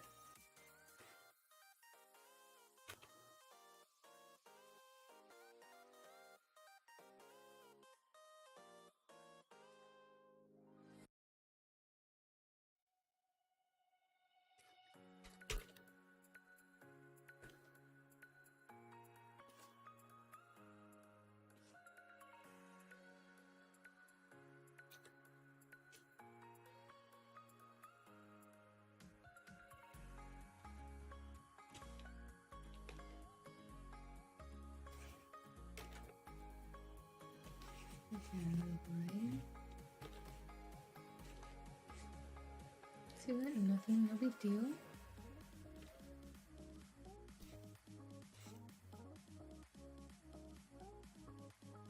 I'm also gonna block out the mane. I think it won't look right until there's a block out mane. I haven't had a chance to try the new paintbrush. How does this compare from using the standard brush to poly paint? So far from what I've been able to tell, it's the exact same. Maybe there is a hidden trick to it that I didn't know, but like it literally feels like just a standard brush with RGB on to me. But I'm not totally sure. Maybe there's a trick to it again. I don't know.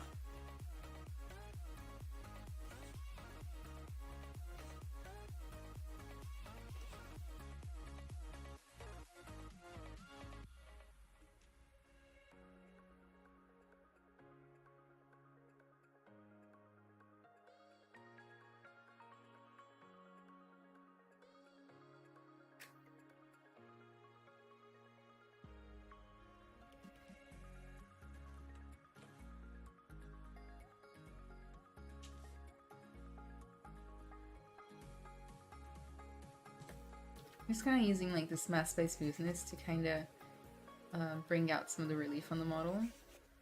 Like this might be too much, but I'll just show you what it looks like. Something like that, but it's too much again. For one, it needs to be smooth. Actually, I'm just gonna do low intensity, less bright. Just very gently. And then I'm gonna invert it and choose a darker color. I'm just gonna do it like in these areas here, where a little bit of darkness can come in handy.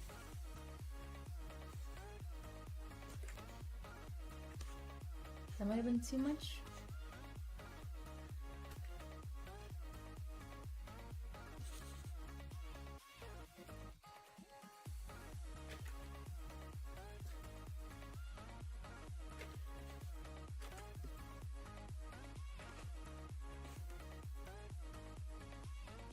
Let's block out some main. I'm just gonna use... I don't even know what I'm gonna use.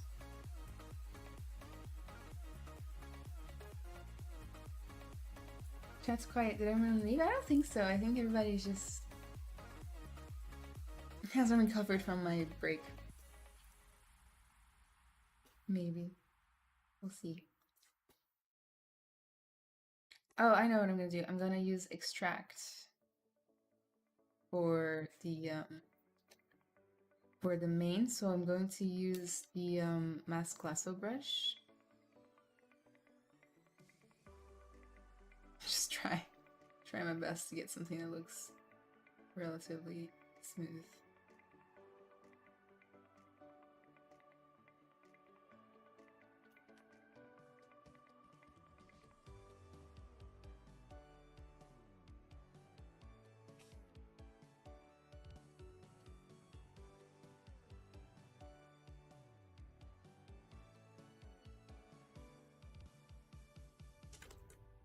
Then I'm going to unmask all the areas that I don't want to be masking. I just want to mask up here. And then I will use the extraction. Geometry? No. It's under subtool. Extract. You click here to see a preview. Oh, whoops. I have a little bit here.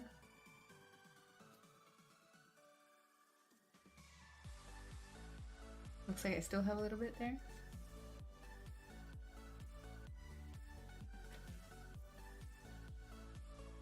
Oh, whatever. Doesn't even matter. We'll just fix it later. Make it a little bit thicker. And then I'm going to accept. Going to smooth these edges out. Turn it smooth and stuff a little.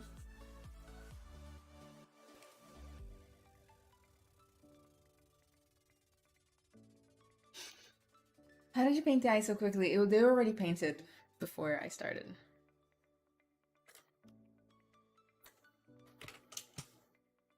Then I'm going to go here to... I'm using this sculpture, the snake hook brush. I'm gonna click IQ curve so that I can get like little spikes.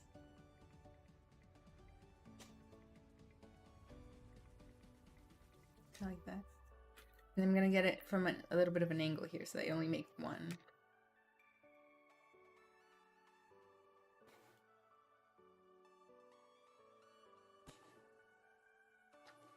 It doesn't even really matter how clean it is right now, because we could always replace it with fiber mesh or something else in the future.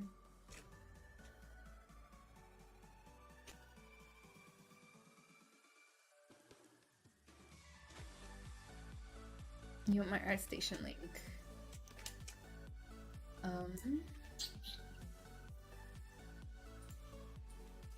I will post all my links at once.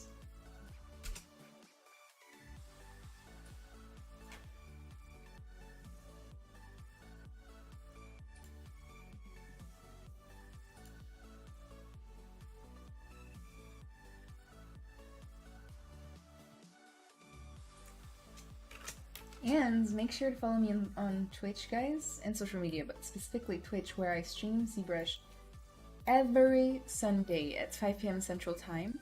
The link is in chat or right there, Anna Carolina Arts, in case you want to follow. Every single Sunday, we do ZBrush. We talk about life. We give career advice. Really good stuff. It tends to be a really fun environment for us, so I love it. Just going along, pinching the top so that it's doesn't have that gap.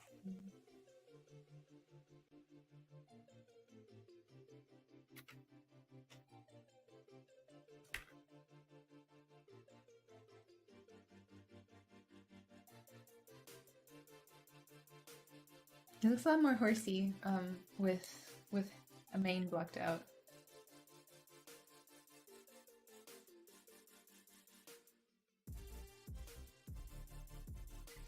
How many years am I using ZBrush? Been using ZBrush for about 5 years? I've never stopped to do the math ever. And it shows.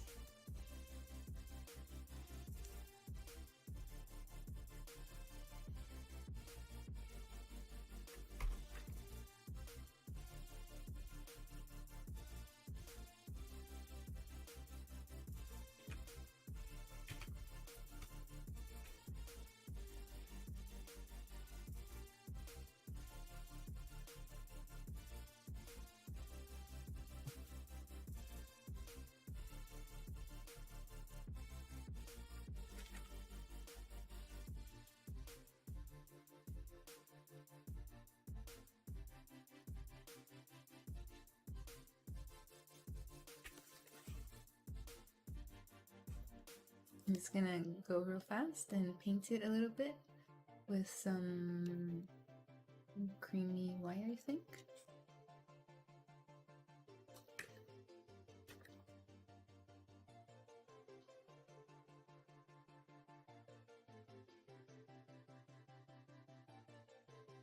Oh yeah, I have to paint the mane here.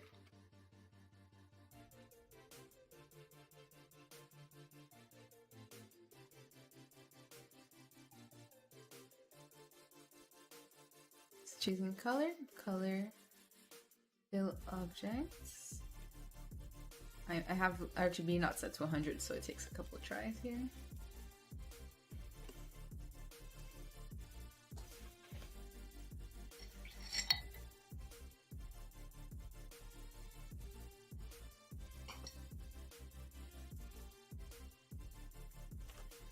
So we're not very finished with this at all, but do you guys have any suggestions for what to do next? I have 1 hour left on the stream. So we have a little bit of time to do more stuff.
Alright, back to modeling a little bit.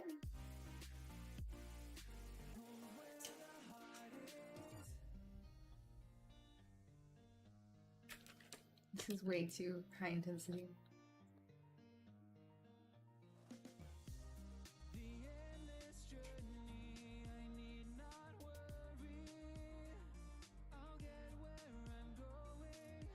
Can hair and ZBrush be simulated? I don't think so far.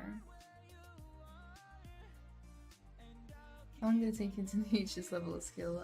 About 5 years so far. I haven't been working on it non-stop though. I wish I had, that way I could be better.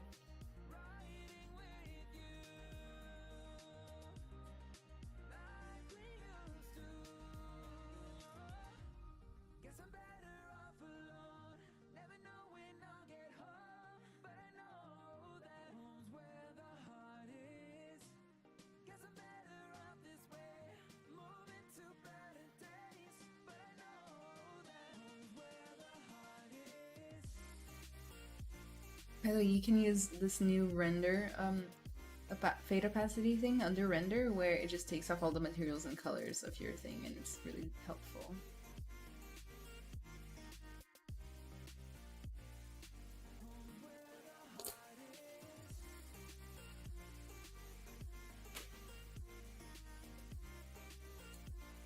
Wait for it to save.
think the ears need to be a little bit shorter.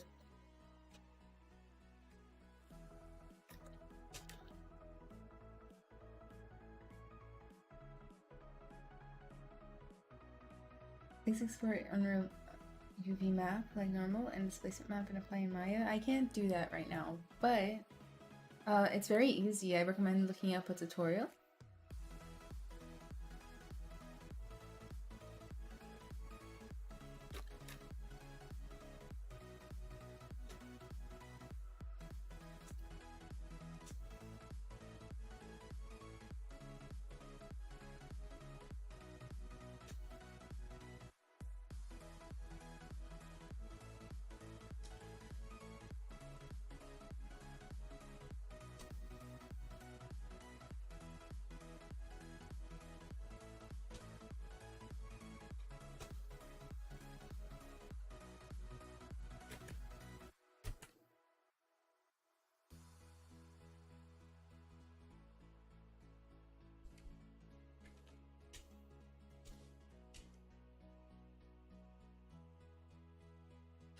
What's my favorite program to bake normals? Marmoset Toolbag is my favorite to bake normals. It's so easy and you can edit them real time.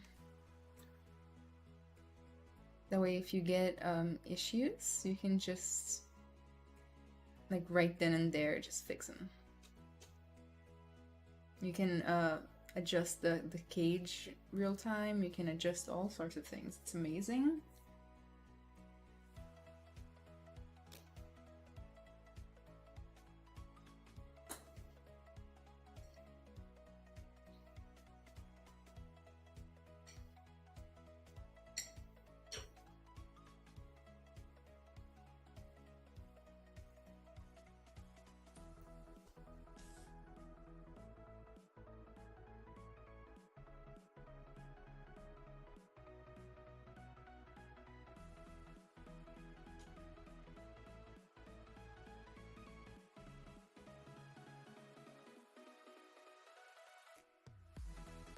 You know what I think it needs? Eyelashes. I do have an eyelash brush somewhere that I bought a while ago. Let's try to find it.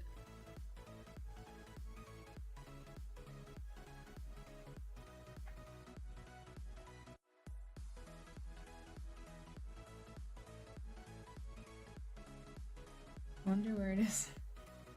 I have no idea.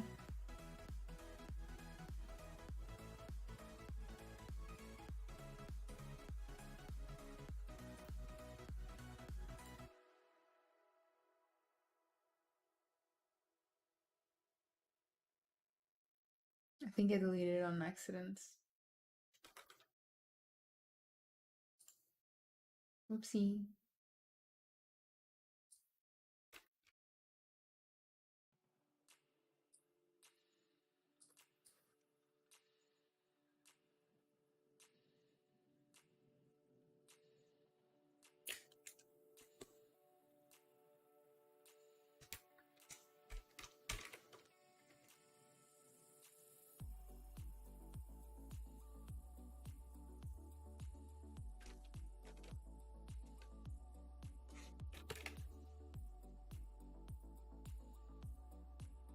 Turn on Lazy Mouse again and do some wrinkles around here. Kind of like bring them out a little bit. Make sure those, I always smooth the beginnings and ends of these sorts of lines.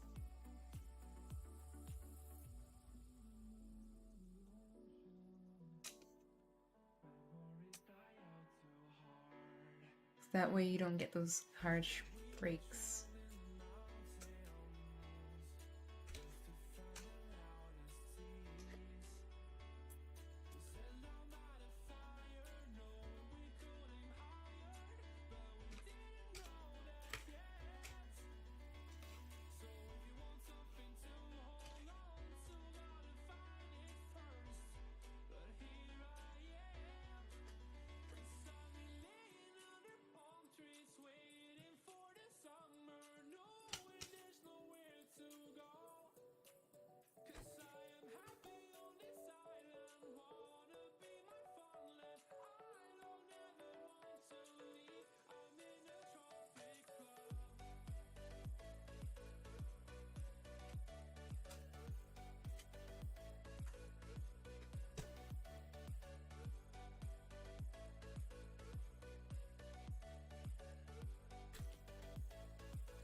Sorry for my silence. Sometimes I get really into it and then I forget where I am. Sorry, guys.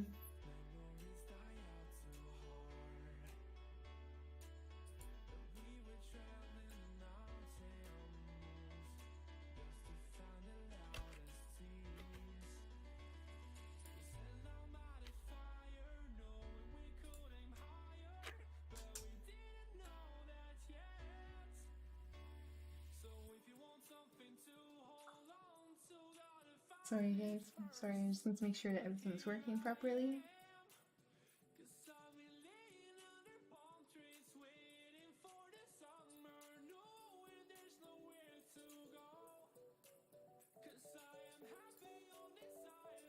Hi Liz, how are you? Welcome, welcome.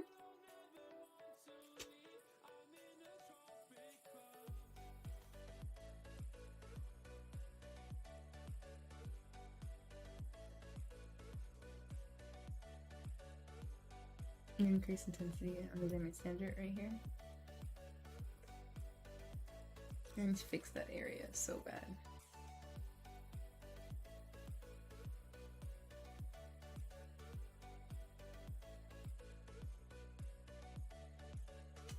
Because mine does not match whatsoever any of this.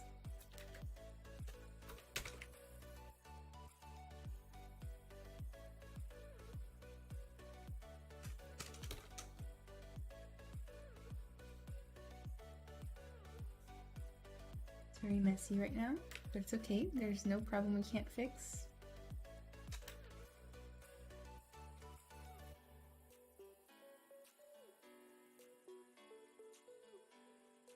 Make this a little bit rounder.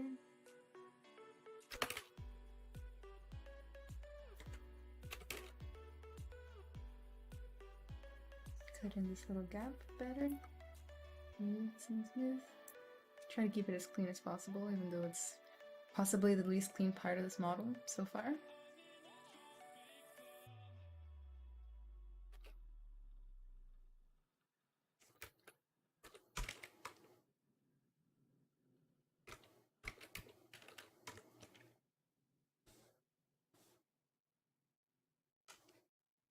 There. A little bit better.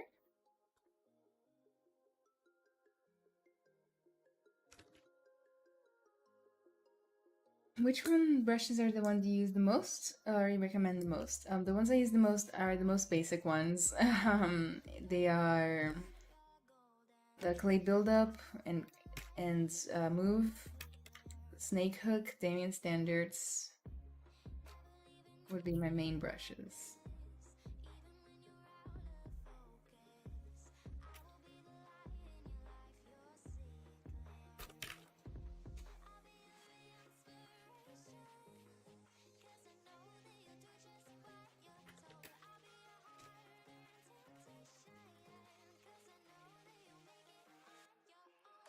Continue this line through here.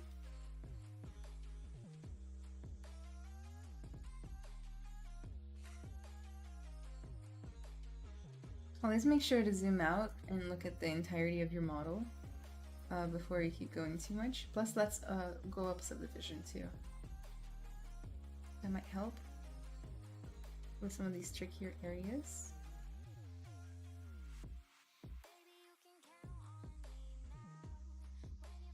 I'm just kind of trying to get the pieces in place, and then we can refine the way they look, how their proportions and things like that.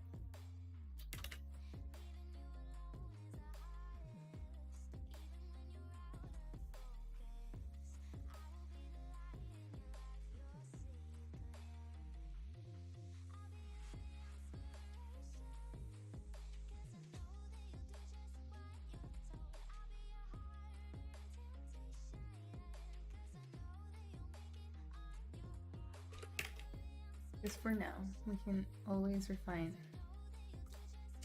clean up a little bit more.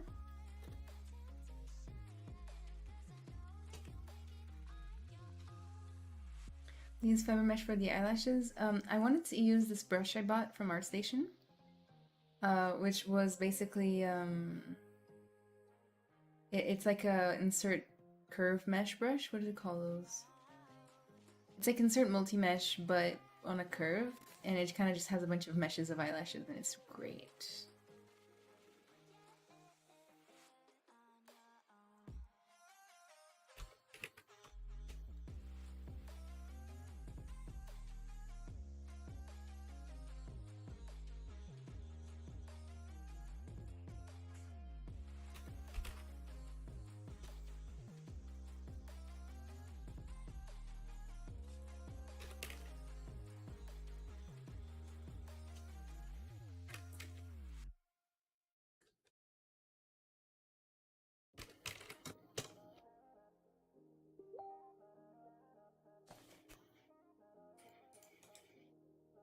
Walking through the desert, searching for the truth. Left everything behind me, went to came out for you. Walking through the daylight and sleep under the moon.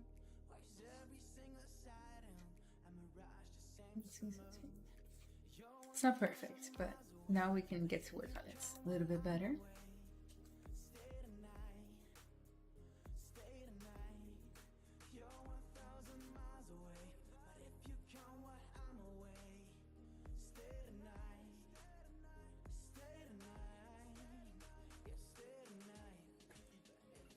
Trying to make this less bumpy, which I hate. You guys know I hate bumpy stuff, but sometimes it's hard to avoid for me.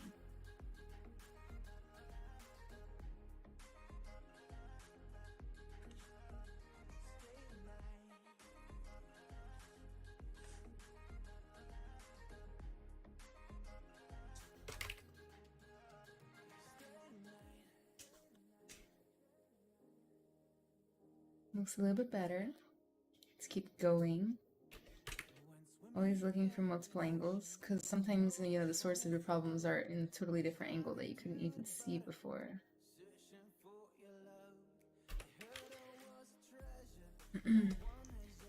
Gonna mask this area out right here. Try to be as careful as possible.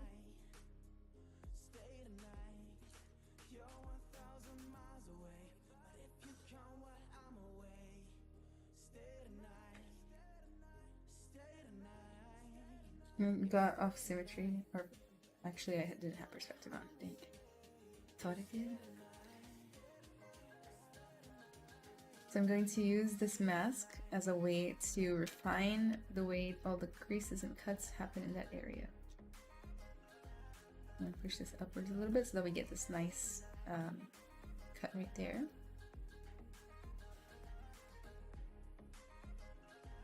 And then the same up here too. I'm just kind of push this in a little bit. Oops. I'm smoothing beginnings and ends for good measure. And then I'm going to invert it and just push out this part right here just a little bit. Go down a little bit.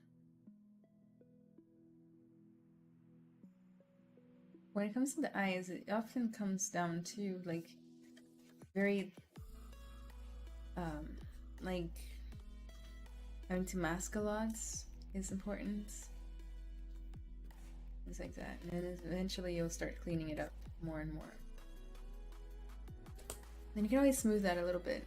Miguelvan, hi, I'm good. How are you? Do you speak Spanish? No. Leviskio, hi. For eyelashes, when you make a character for a game, do you make one card with eyelash texture, or do you use multiple cards with different hair strains? I personally use one hair cards with a texture because it's easier to animate, in my opinion. I'm glad you're good.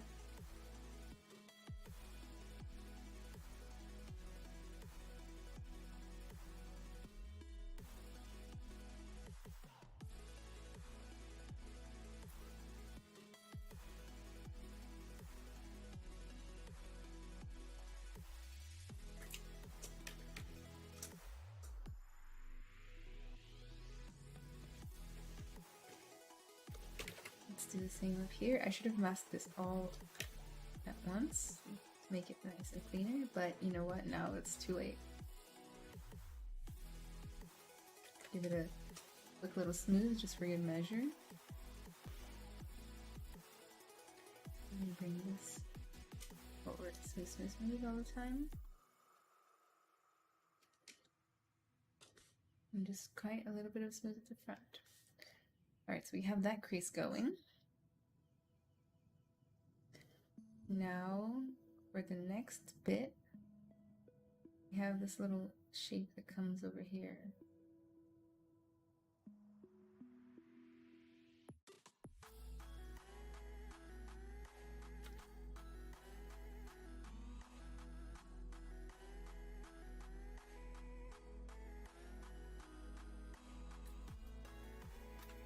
Let's first get this part tucked in, clean it up a little bit.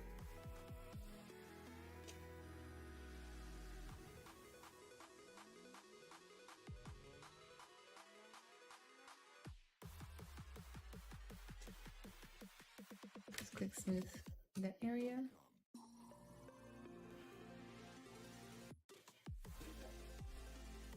Tuck this upwards.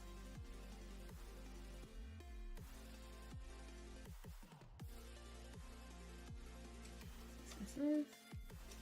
You don't want to also overdo it too much, you know. You want that crisp line, but there's such a thing as too much. And we can always just smooth it after we unselect. And things like this collapse right here, we'll fix that. It's easy to find hair color tutorials for hair, but I haven't found one for eyelashes and eyebrows yet. I've watched one, but I can't remember what it's called right now. I'm sorry. Yelvin, while you sculpt is very beautiful. Thank you.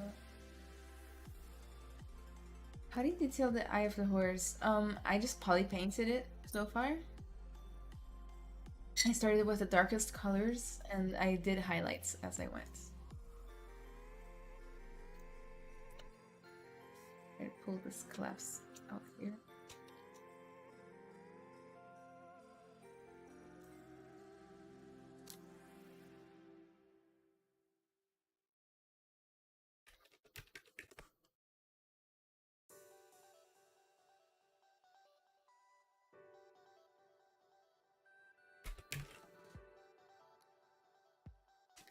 Let's make sure to always be looking at it from all different angles and try to gently make it look a little cleaner, a little bit more precise. I will smooth this after, and then we'll get a slightly more natural vibe from it. This right here didn't have to be so strong.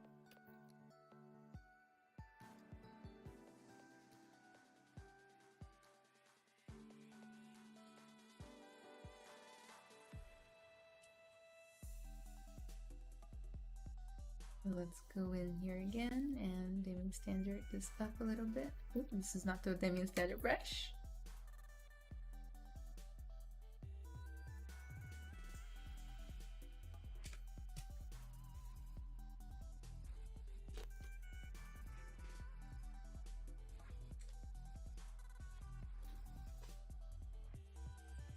How do you detail the head of the horse? Better cats, welcome back. Welcome back. We gotta wait for it to save for a little bit.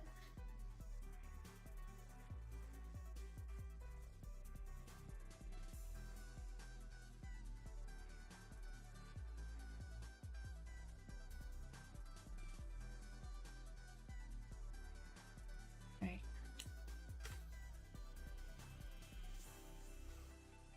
I'm just gonna Demian Standard this in. Making sure to be careful and connect that line. Making sure to be very gentle.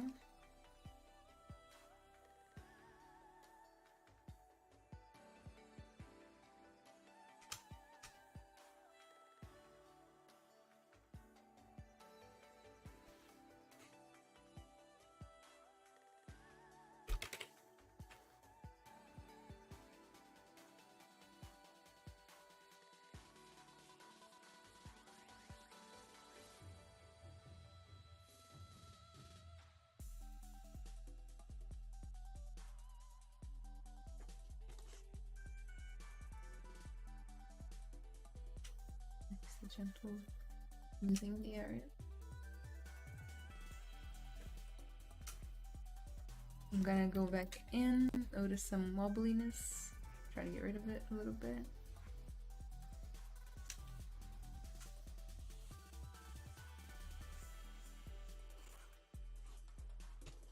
Push the overall eyelids in a little bit because I made the eyeballs smaller during this process.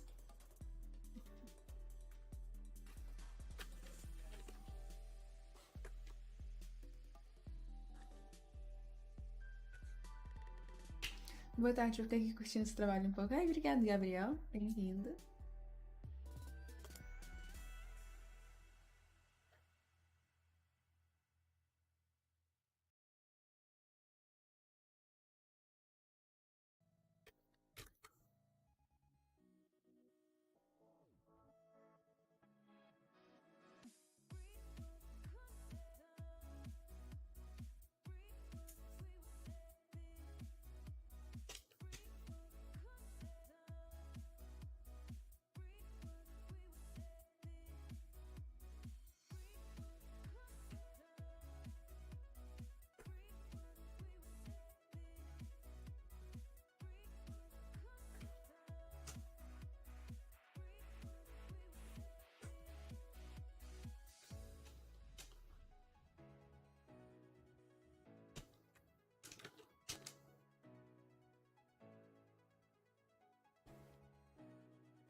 Too much smoothing can be an issue, don't you guys think?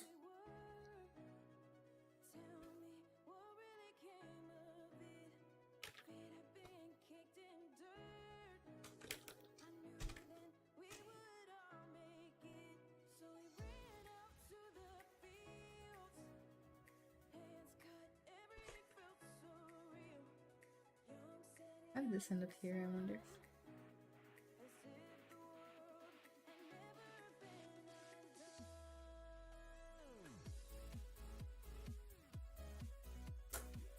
Anybody working on anything interesting today? I'm always interested to know what you guys are working on. If you're sculpting, if you're making games.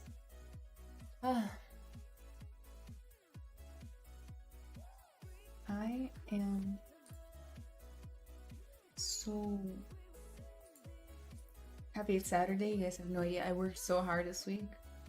I had to, on top of doing normal work, I had to help project manage something and then help onboard an engineer and like walk them through stuff. It was a lot of work this week. Favor Cow, Scott Eaton anatomy class today. Great stuff. Oh my god, I've heard about that. Tell us more. Should I take the Scott Eaton class? Like, do you recommend it? Is it like pre-recorded or what do you call it? Or like he actually teaches the course?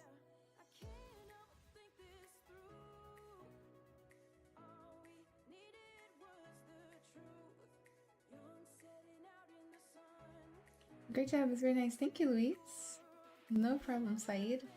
My work was pushing work to be done before the furlough week. What's the furlough week?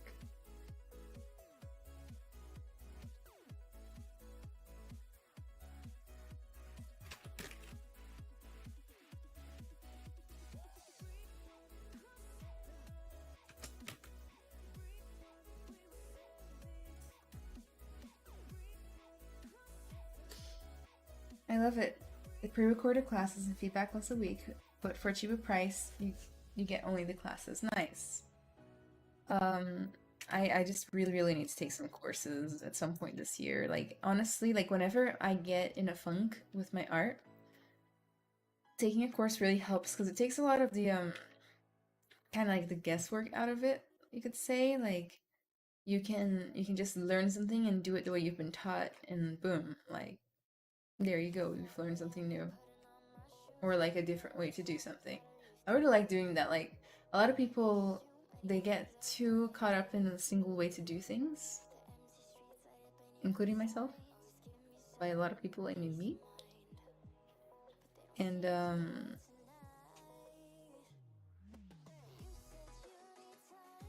don't know, it's just nice to always be learning, right? Like a month ago, I bought like a bunch of courses on ArtStation and I did almost all of them. And I still have a few to go, but it felt so nice to not have to do everything by myself, you know. I still have to do everything by myself, but I had guidance and that just took a lot of pressure off. Unpaid week for everyone to cut costs during COVID. Oh my god, that's awful. Do you still have to work on that week?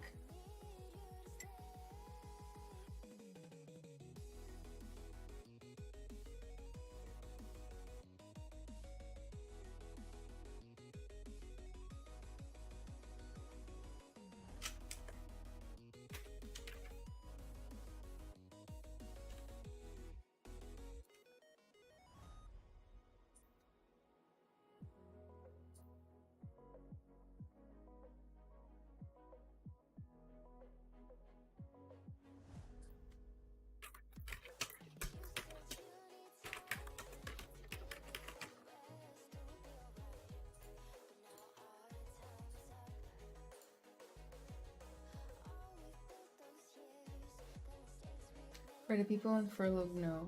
Okay, good. At the very least, you don't have to work while you're not getting paid, right? It would be very unfair for them to expect that.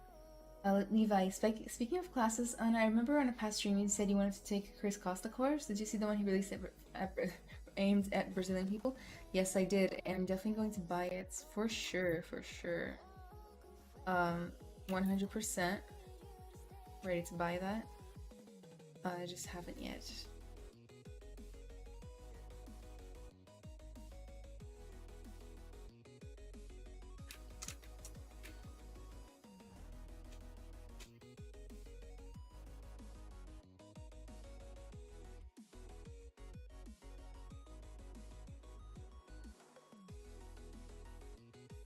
It looks great. And it's cheaper too, which helps.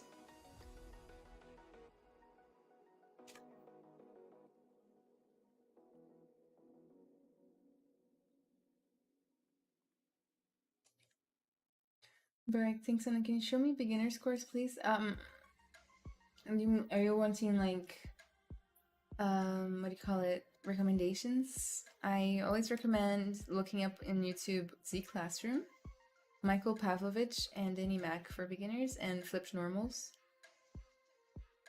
My team front-ended or unpaid weeks up front, and week took unemployment for a month. I don't understand that sentence. I'm sorry. Hello, I'm brand new to sculpting. What program is this? What program would you recommend for a beginner? This is ZBrush, specifically ZBrush 2020, which is the latest update. And I recommend maybe ZBrush Core if you're a beginner. It's the same thing but cheaper and with less tools. It's a kind of nice though to have less tools if you're starting, because it can get rid of that like decision paralysis of like having too many brushes to work with and stuff. You know, so it's nice. I would recommend ZBrush Core for starting, or just pure ZBrush if you want to. I started with pure ZBrush and it was totally nice.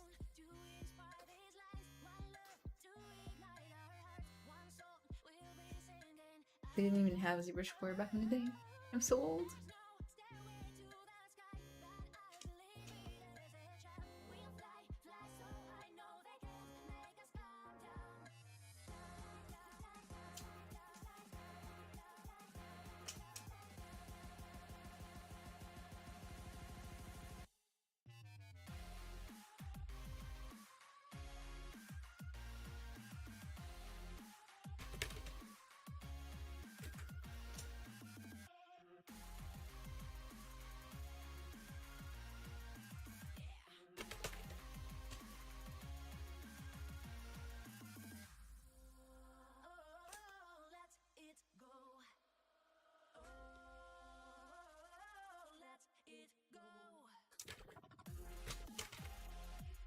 Always checking from top and bottom again.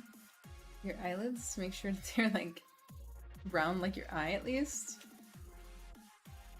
So like you can find a lot of like weirdness issues that can just be fixed just by doing this.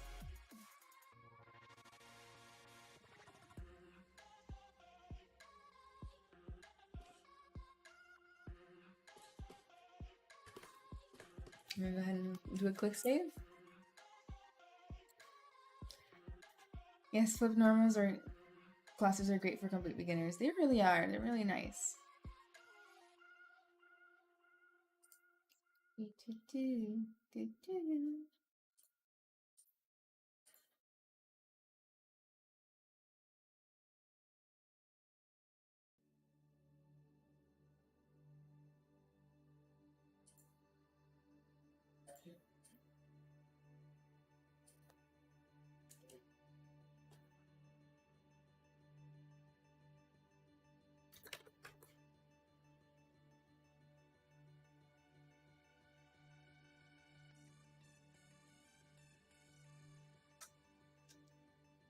It's good to add a little bit of imperfections, just kind of going along. In these like big open areas, I like to just add a little bit of imperfection.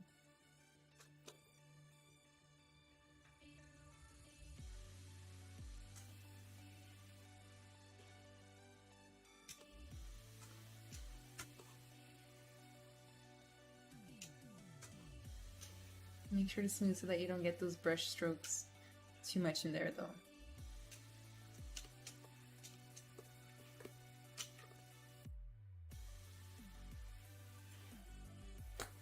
What day do you appear on this channel? I appear every other Saturday on this channel, but I also have my own Twitch channel, Anna Carolina Arts, right there, where I stream every single Sunday.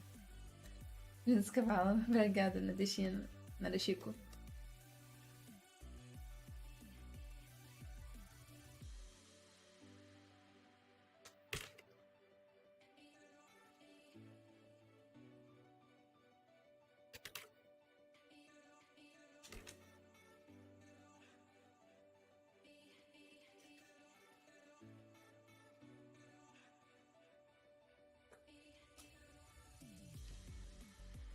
Anna, is there a lot of schools in Brazil for traditional sculpture and CGR, since there are so many good artists from there?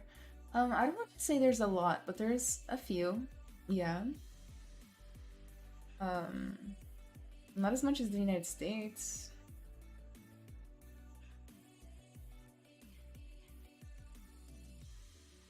That's for sure.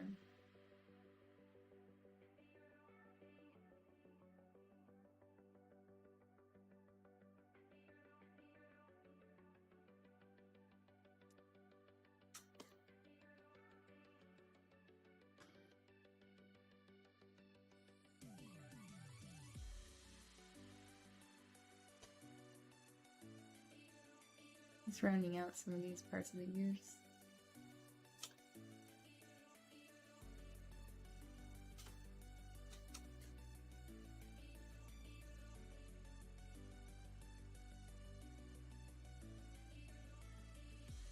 Yeah, I've never been able to answer the question of like, why are there so many good 3D artists from Brazil? But I've asked a bunch of Brazilian artists what they think. Some of them have said that they think that's because we had so many good role models for CG art in Brazil for the like past generation, I guess, like the older generation. Had so many good role models like Alex Oliver and things and people like that. Some people say it's because we, since being Brazilian, it's so much harder to get access to resources, tools, classes, and things like that. Then, if you're going to become a 3D artist, then you have to really want it so that you can make that sacrifice. And if you're willing to make that sacrifice, then of course you're going to be good and study a lot and put in the work, therefore becoming good in the industry. That's one of the theories. Those are two theories that I agree with.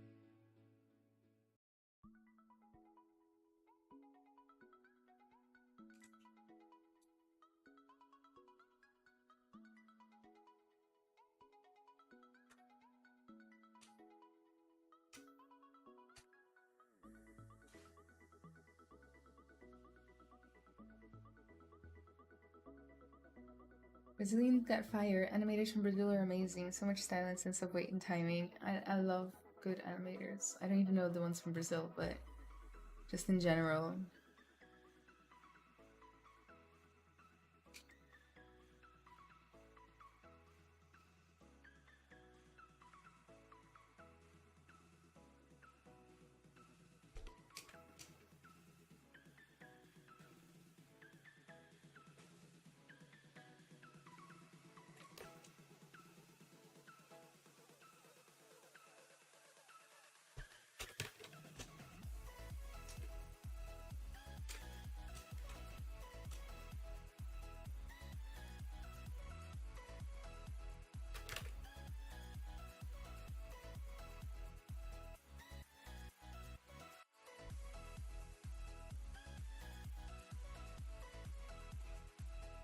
How do you put the references? This is something called Pure Ref. Actually, I think I have the text for that.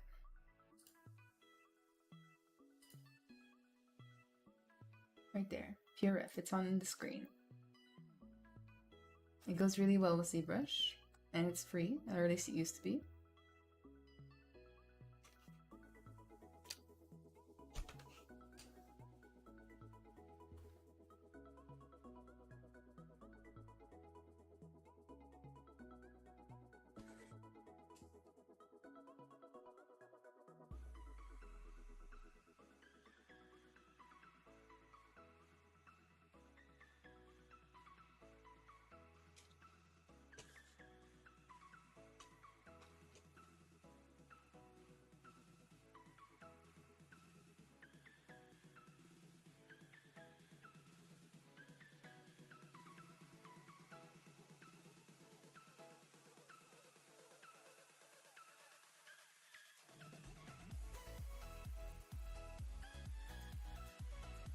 Every once in a while, this music gets good for me. I've heard all these songs so many times in my life because this is like the free streaming music. So I just use it whenever I'm streaming, and man, I've heard all of these songs literally 1,000 times. But every once in a while, I'm like, yeah, this works.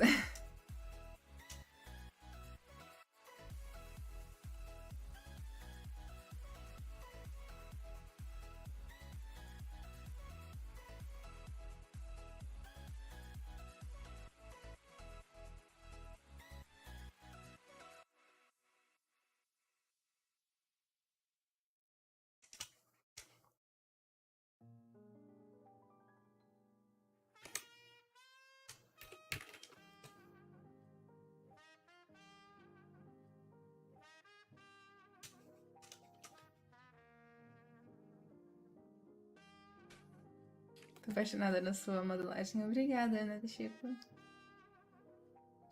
Estou feliz com isso.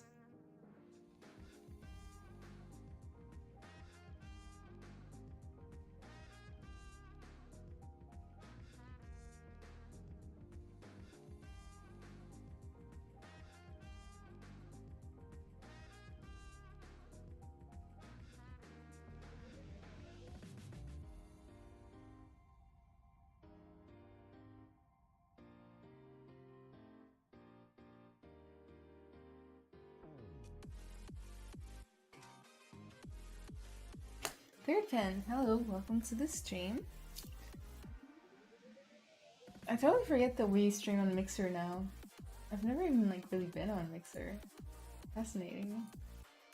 Guys, make sure to follow my my personal Twitch channel and my social media. Posting the links in chat right now. On social media, it's the best way to get a hold of me. I answer, I try to get to all the messages that I receive. I give advice, answer questions, all these things, chit chat. And my personal Twitch channel is where I stream every single Sunday at 5 p.m. Central. And I do always ZBrush, and we joke around, and we are educational, and we talk about careers. We do critiques live, so if you ever want to get your work critiques, that would be a good way to go. And if you want to join my Discord, this is even better to get your work critiques because it works all the time. and a bunch of professional artists are on there, and they will give you feedback on your work as well. So make sure to join the Discord and post your work and share tutorials with us, share resources, all these things. We are just very happy arts community. Quanto tempo levou pra você chegar nesse nível? Mais ou menos, ó, eu tô usando o ZBrush há uns 5 anos. Então...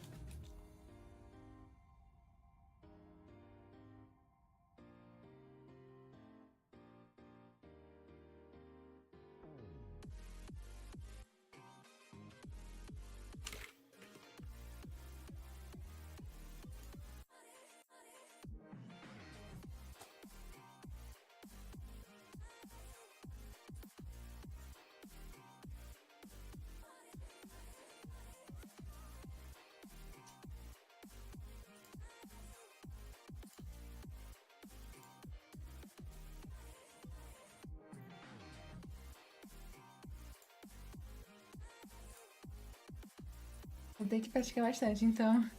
Ah, você consegue até chegar mais rápido, porque eu sou uma pessoa que nunca me foquei no ZBrush nem em personagem, então, por exemplo, o meu progresso é muito mais devagar do que o normal. Então, se você focar 100% nisso, você vai progredir muito mais rápido que eu. Confia em mim nessa.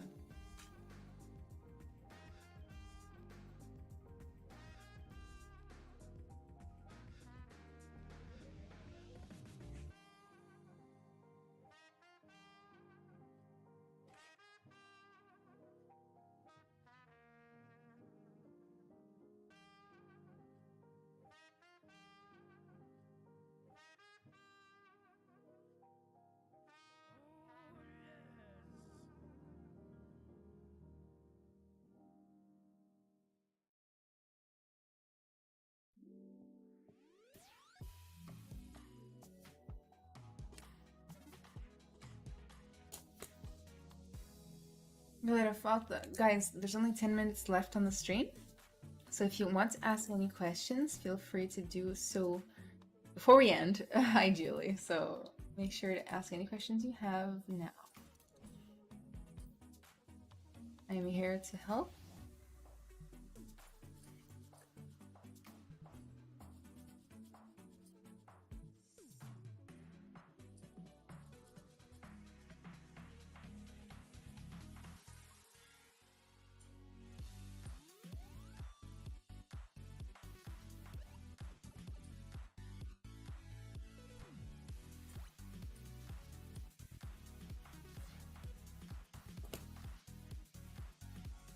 What are the best tips? Wait, I missed a bunch. Estou tentando fazer personagens de cartão pra praticar e ver se fica boa a minha modelagem, mas sempre fico triste com esse resultado. Ah, isso só quer dizer que seus olhos estão mais treinados do que sua mão. Então você continua tentando e uma hora você vai atingir algo que não te deixa triste. Everyone had a wonderful rest of the day. I'll check the Twitch stream tomorrow. Bye, Corey. Louise, what are the best tips you can give for beginners like me? Corey says, my tips start in ZBrush. Import a basic shape tool, Dynamesh it, sculpt the zoom in skin texture, scales, nose, eyes, and ears. It will look weird. Having body parts on a cube. That's kind of how I started too. So like we did eyes, ears, and nose on a cube. For sure. The best tips I can give you is to like take it slow. Don't get overwhelmed by all these options. There's only like 5 brushes you need to know to get started. So just focus on those. Focus on navigation, like zooming and rotating, things like that. Like move, snake hook, Damien standard, clay buildup, and clay for your main brushes. And then just from there, as you get comfortable, add another brush in, add another functionality in. Don't worry too much about knowing everything all at once. That's the best way to get disheartened or have too much anxiety.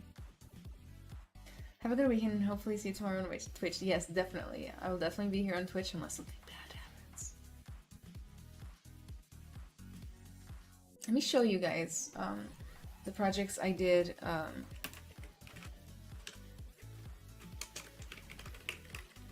for my first the class I had. Let me get to them myself, and that will give you an idea of like a good place to start for your work. I have this really old blog spot that I don't use.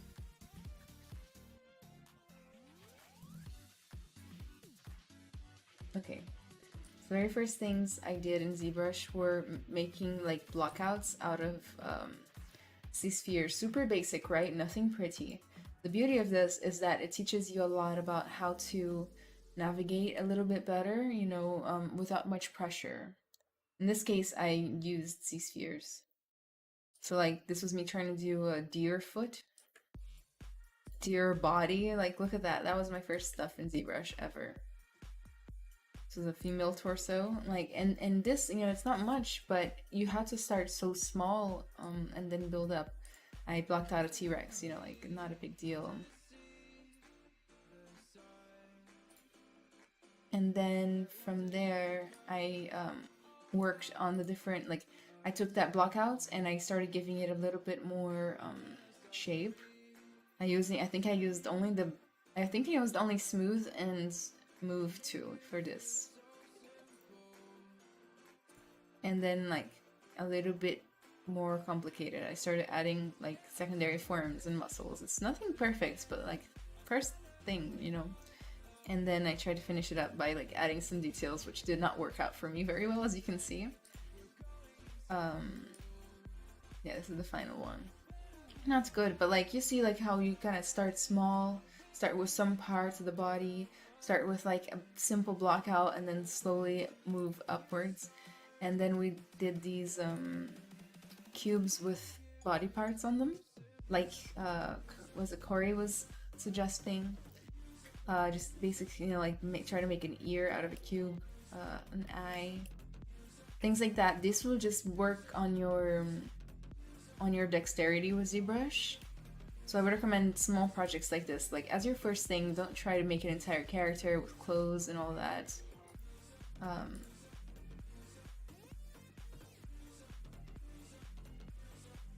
Alana, alguma dica para deixar os modelos mais realistas? Um livro ou algo do tipo, por exemplo, fazer uma expressão mais real, deixando de lado aquele aspecto do boneco? Seus modelos são lindos. Obrigada, Alana. Eu recomendo um livro que tem online chamado Anatomy for Sculptors. Anatomia para escultores. Anatomy for Sculptors. É muito bom para você aprender anatomia. E eu recomendaria aprender anatomia e aprender poses dinâmicas e expressões e coisas assim. Tudo que é derivado da vida real. Thank you for sharing. How long ago did you start using ZBrush? About 5 years ago. 5 years ago or so. And like to this day, I still do these little studies, right? Where I'm trying to just do really basic pieces, no pressure. Although there is pressure because I do it in front of people. But like thousands of people see me do it and it's scary. But you know, it's what you do.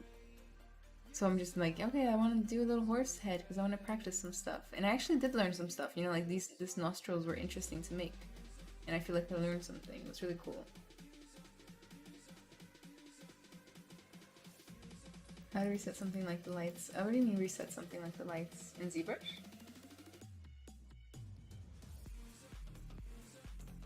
E outra coisa, se o seu modelo estiver parecendo boneco, eu recomendo dar uma olhada nos olhos. Os olhos costumam ser a parte que deixa o modelo mais morto ou mais vivo.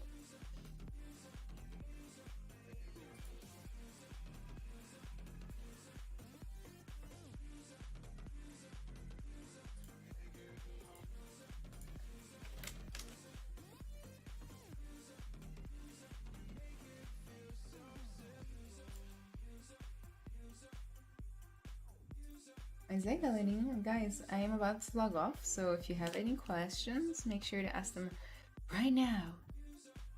Or forever hold your peace.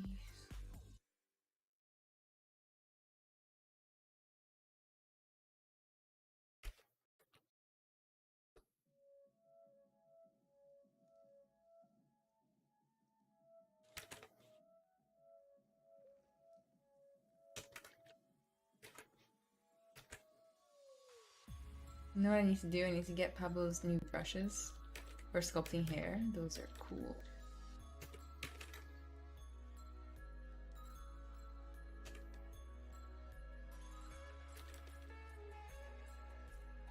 See you tomorrow and take care. Thank you, favorite cow. Yeah, I changed the lights in ZBrush and I want to go back to the default light.